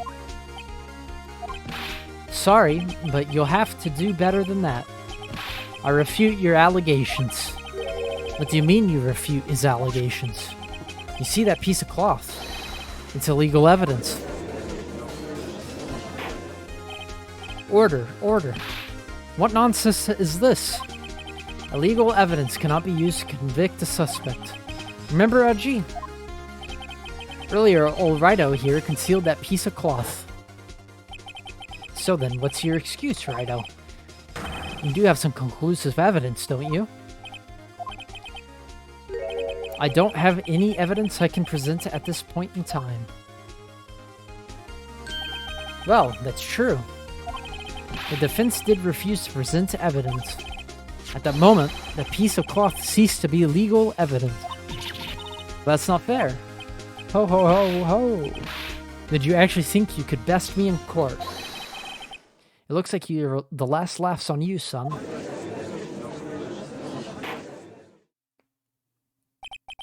I'm afraid Mr. Gant's claim is legally correct. Well, Mr. Edgeworth? True. Illegal evidence cannot be used to convict a person. Assuming, of course, that the evidence is indeed illegal. Well, Mr. Wright? It seems at last. The time for me to reveal my plan has finally arrived. Mr. Wright, do you admit to it, that you purposefully and illegally concealed this piece of cloth? Nope. I admit I refused to present it at one point. Aha, so the evidence is illegal. No, it isn't, Mr. Gant. Huh? It's not that I didn't present evidence then. It's that I couldn't. What do you mean, you couldn't? There are certain procedures involved with presenting evidence. No, Aji, don't listen to his lies. He's nothing but a coward. You can't really believe. There's only one issue left to be resolved in this trial. Is this evidence legal or not? Very well, let us settle this once and for all.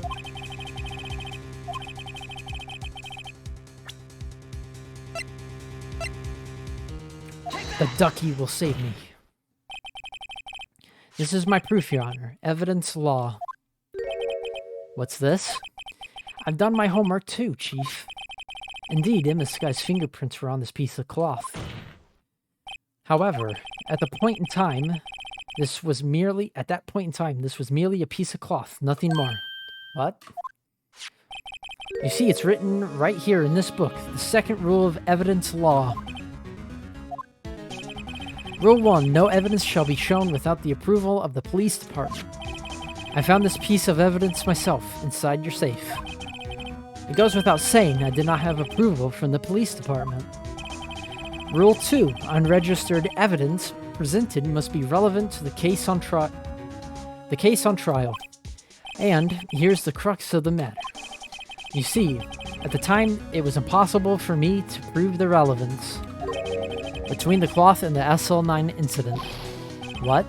What kind of nonsense is this? You want relevancy? Just take one look at this picture and... Sorry, but can you recall? When was that picture presented? It was shown only a few moments ago. No. He's right. At the beginning of today's trial, that piece of cloth was still meaningless. The person who gave it value as evidence was you, Damon Gant. You yourself confessed to a certain truth.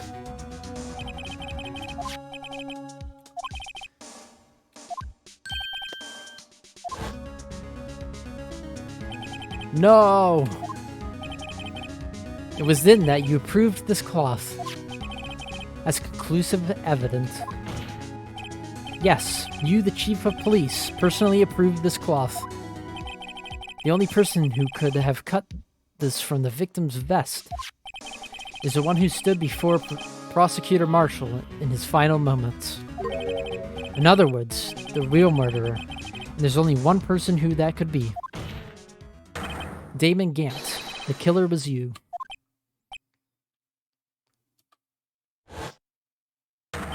Wahaha. Monka Giga.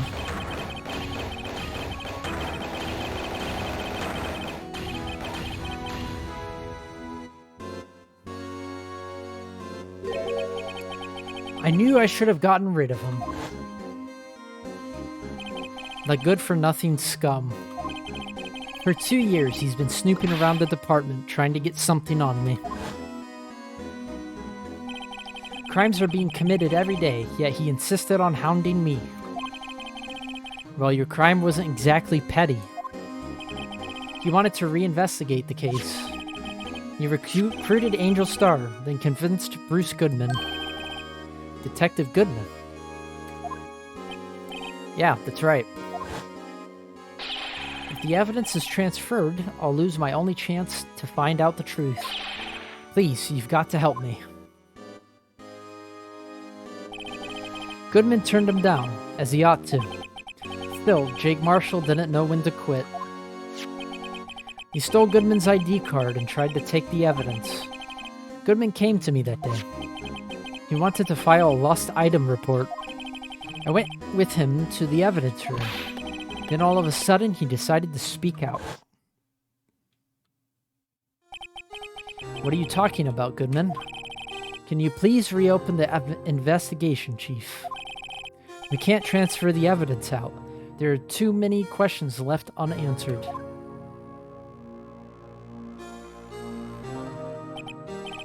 He opened the evidence locker, and as he was taking the evidence out, he said, "It's not too late. I'm going to hand all this over to Marshall." Well, to be honest, I was a bit taken aback by his words. I had a bad feeling when he came to see me, but I never thought he'd bring up SL9. That's when I saw it, that accursed knife.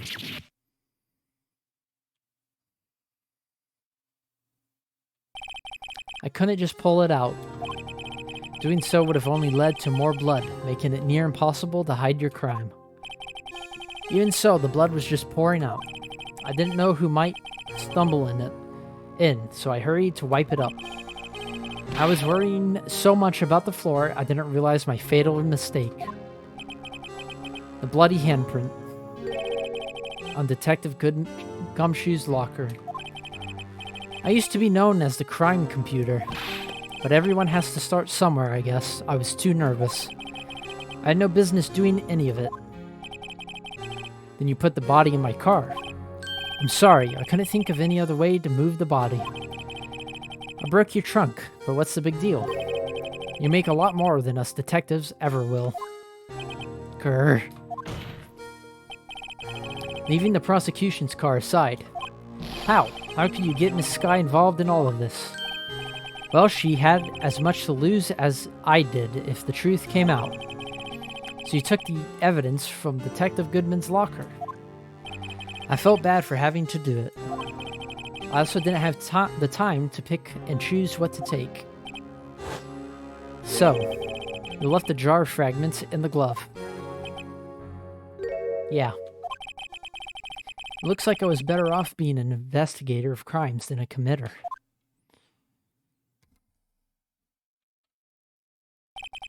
They all did their best to get in my way. I've got to hand it to them. They do their jobs well, much to my dismay.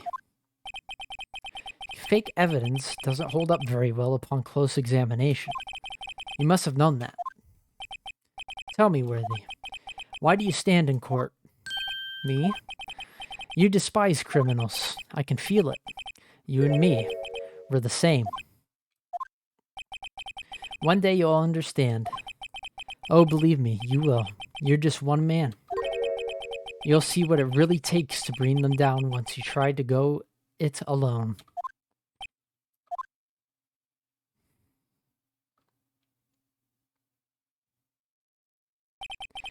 Well, looks like it's time to say goodbye.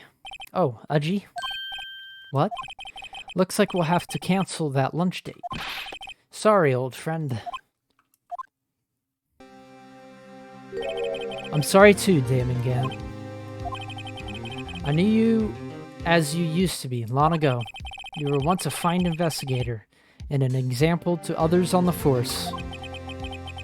I'm sorry to learn that you are no longer that person.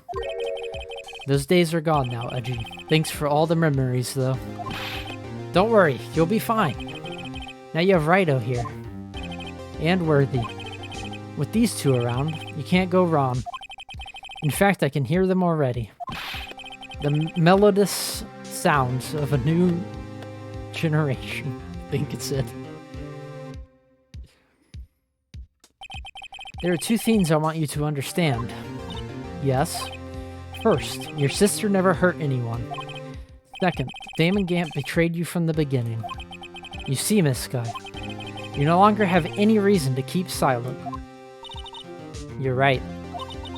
When this trial is over, I'll tell everything. All that I've done these past 2 years. From the time I had Gant help me forge evidence up until today.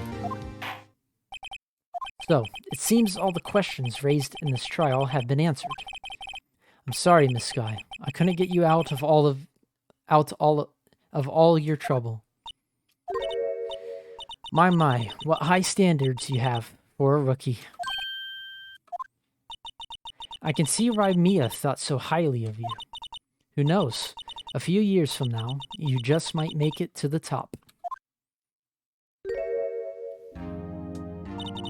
I owe you my thanks, Mr. Wright.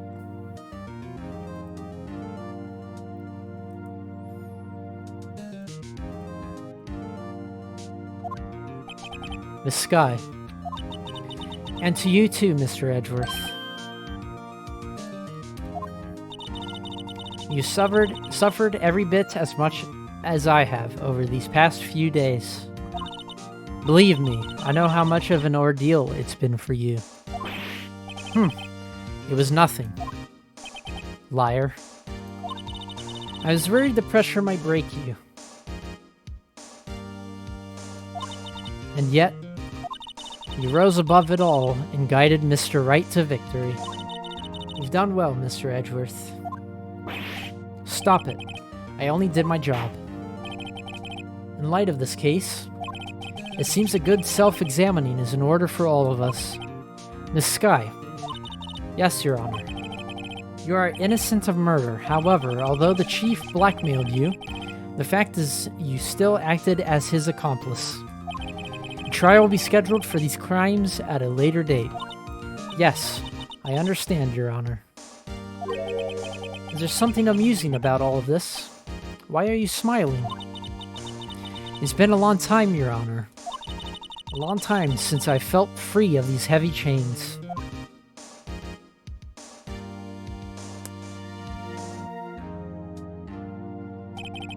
Well, this trial has gone on far too long already. I agree. Regarding the charge of murder, this court finds the defendant Miss Lana Sky.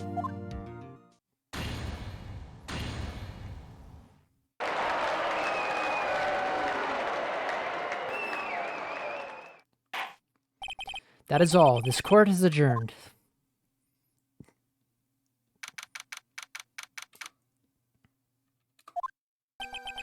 At long last, it's finally over. Emma? Why the long face? I'm sorry your sister didn't get completely off the hook, but at least she wasn't convicted for a murder she didn't commit.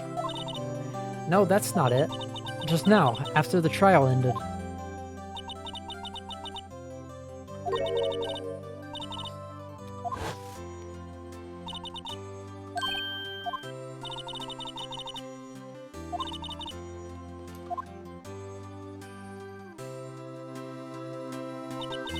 You know, I did my best too, but Lana didn't say a single word to me. Hope I'm not interrupting anything, pals. Bruh. Oh, yes I am. I'll come back later. Wait, Detective Gumshoe, what is it? You're doing this on purpose, aren't you? Making a detective run all around while on duty. And to top it off, you call me here. I've seen happier people at funerals. Hey, lighten up, pals. I'm only kidding. Oh, are you here because of my sister again? Nope, not this time. I came today because of you, pal. Me? That's right. I thought you'd like to see someone. Lana. Should you be doing this? She's still under arrest, you know. Well, I won't tell if you won't. Emma, I owe you an apology. It's okay, sis. Don't worry about it. That day, 2 years ago, was the first time in my life I ever panicked. It was all I could do to keep myself from screaming. All I could think about was keeping you from getting wrapped up in that mess. Sis, I asked Aunt to help me cover up the truth. I thought I was doing it for your sake, but now I realize I was wrong. I changed after that day. I had to. It was the only way I could make it through the past 2 years. I knew how much I was hurting you by distancing myself, but I couldn't bring myself to tell you what I did. I was scared. Scared that you'd look at me with those eyes of yours. I was scared of how you'd react if you knew. But sis, you were only doing it for me. No. Huh? I turned my back on you that day. And hiding what I believed to be the truth, I was deceiving you. Sis. I'm such a fool. It took me all this time to realize it. Emma, I'm so sorry. But sis, you don't have to apologize. I'm happy now. You're happy? Of course. You know, sis, I always knew that one day you'd come back. And now you have. Oh, Emma. Emma. Yay! No one can change the past. The only thing we can do is strive to make up for our mistakes. Why must we make up for our mistakes, you ask? Because in so doing, we can find the way back to our rightful path. And it is from there that we can move on toward a brighter future. At least that's what I felt watching the two sisters make up. Mr. Wright, Mr. Gumshoe. Me? Thank you both for all that you've done. I'm sure we'll meet again someday. Isn't that right, Edgeworth? Edgeworth?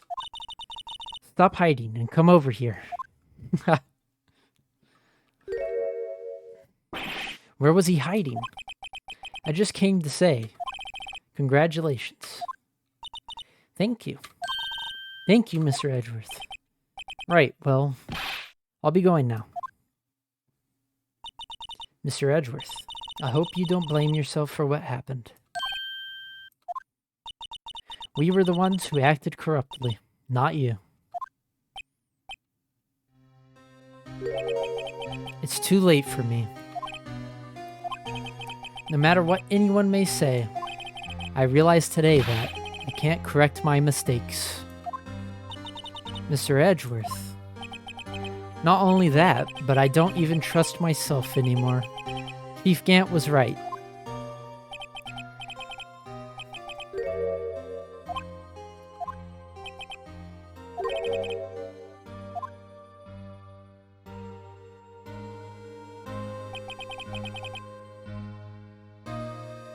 I do despise criminals. I plan to dedicate my entire life to fighting them. But in order to fight crime on my own, I'd need a weapon. It's scary, but I've known that to be true for quite some time now. But Edgeworth, Who knows? Given enough time, I might have tried to pull something like Chief Gant did. That thought terrifies me. That's why I can't continue on as a prosecutor. Edgeworth, don't you understand? Damon Gant and your mentor, Manfred von Karma, were both the best of the best when it came to fighting crime. But they both made the same mistake. You said in order to fight crime on my own, I'd need a weapon. That may be true, but think back to today's trial. You weren't alone. You were working together with Mr. Wright. And because of that partnership, you were able to present evidence that otherwise would have gone undiscovered. Isn't that right, Mr. Wright? Huh? What? Oh, yeah. What is this, a pop quiz? Come on, Mr. Wright, show him what Lana's talking about.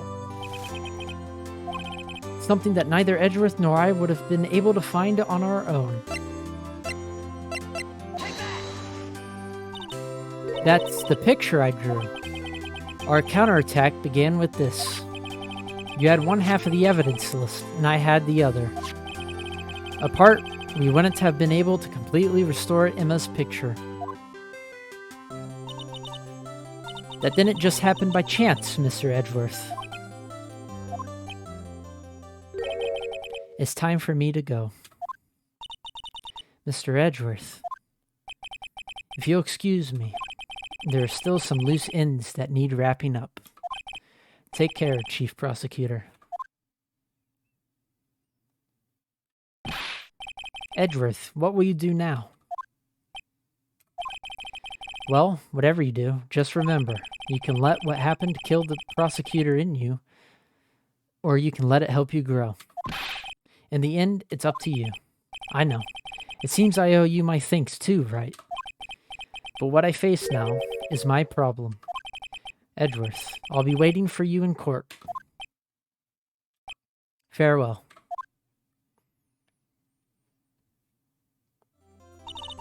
I'd better be going too. Okay, but I'll be by to visit soon. It seems we both have a lot to learn and catching up to do. Here, this is a little something for you. Scientific investigation. Little ducky. It's the first book I ever bought. Study it well. Thanks, sis. I will.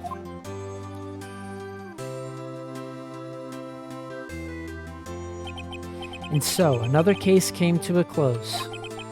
As for the sisters, I have a faith. Faith that their lives have only just begun. And as for me, I think it's time I started on a new journey of my own. A journey to rediscover myself.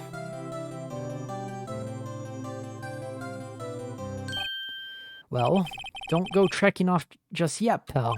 Huh? What is it, detective? There's just a little matter to be resolved about the chief prosecutor.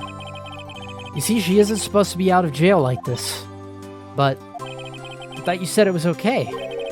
Yeah, well, it may be okay with me, but the folks at the prison are a different story. Huh? Basically, I had to bribe a guard in order to sneak her out for 30 minutes. Believe me, it wasn't cheap either. Huh? Way to go, detective. I didn't know you had a wild side. Yeah, well, haha. You see, Mr. Wright here's the one who will be footing the bill. Huh? Huh? What, you think I could afford it with my salary? You gotta be kidding me, pal. Huh? Huh? Huh? Thank you, Mr. Wright. You're the best. Why is it? I suddenly feel like I want to scream. Hey, I got an idea. Why don't we all go pay it off together? Yeah, that's a great idea. Come on, guys. Let's go.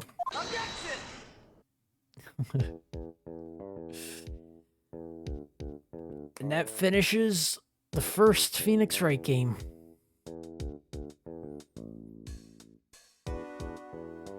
I'm not reading this. If you guys want to, you can.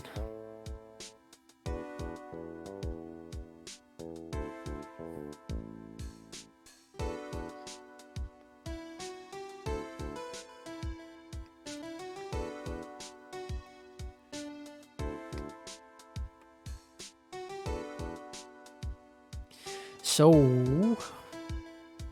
it was longer than I thought it would be. Is Mr. Blake going to stream late?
Blake.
Blake.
I guess Blake's not streaming.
Let's find her.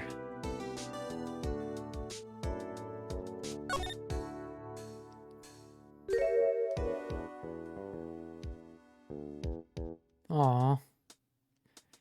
Are you gonna stream? Aw. So cute.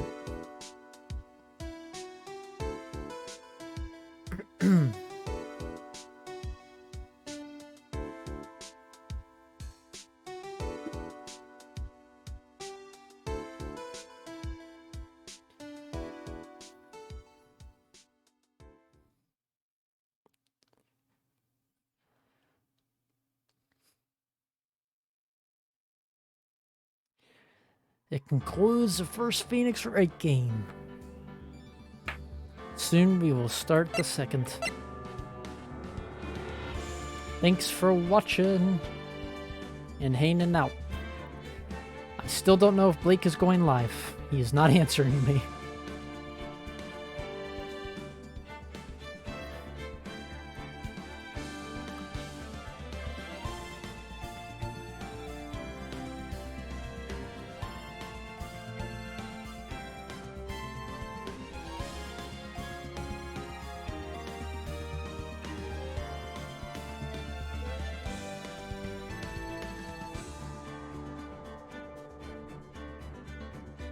Well, he's not answering me, so if he goes live, here you go. Thank you guys for watching and lurking and being awesome. See you guys around.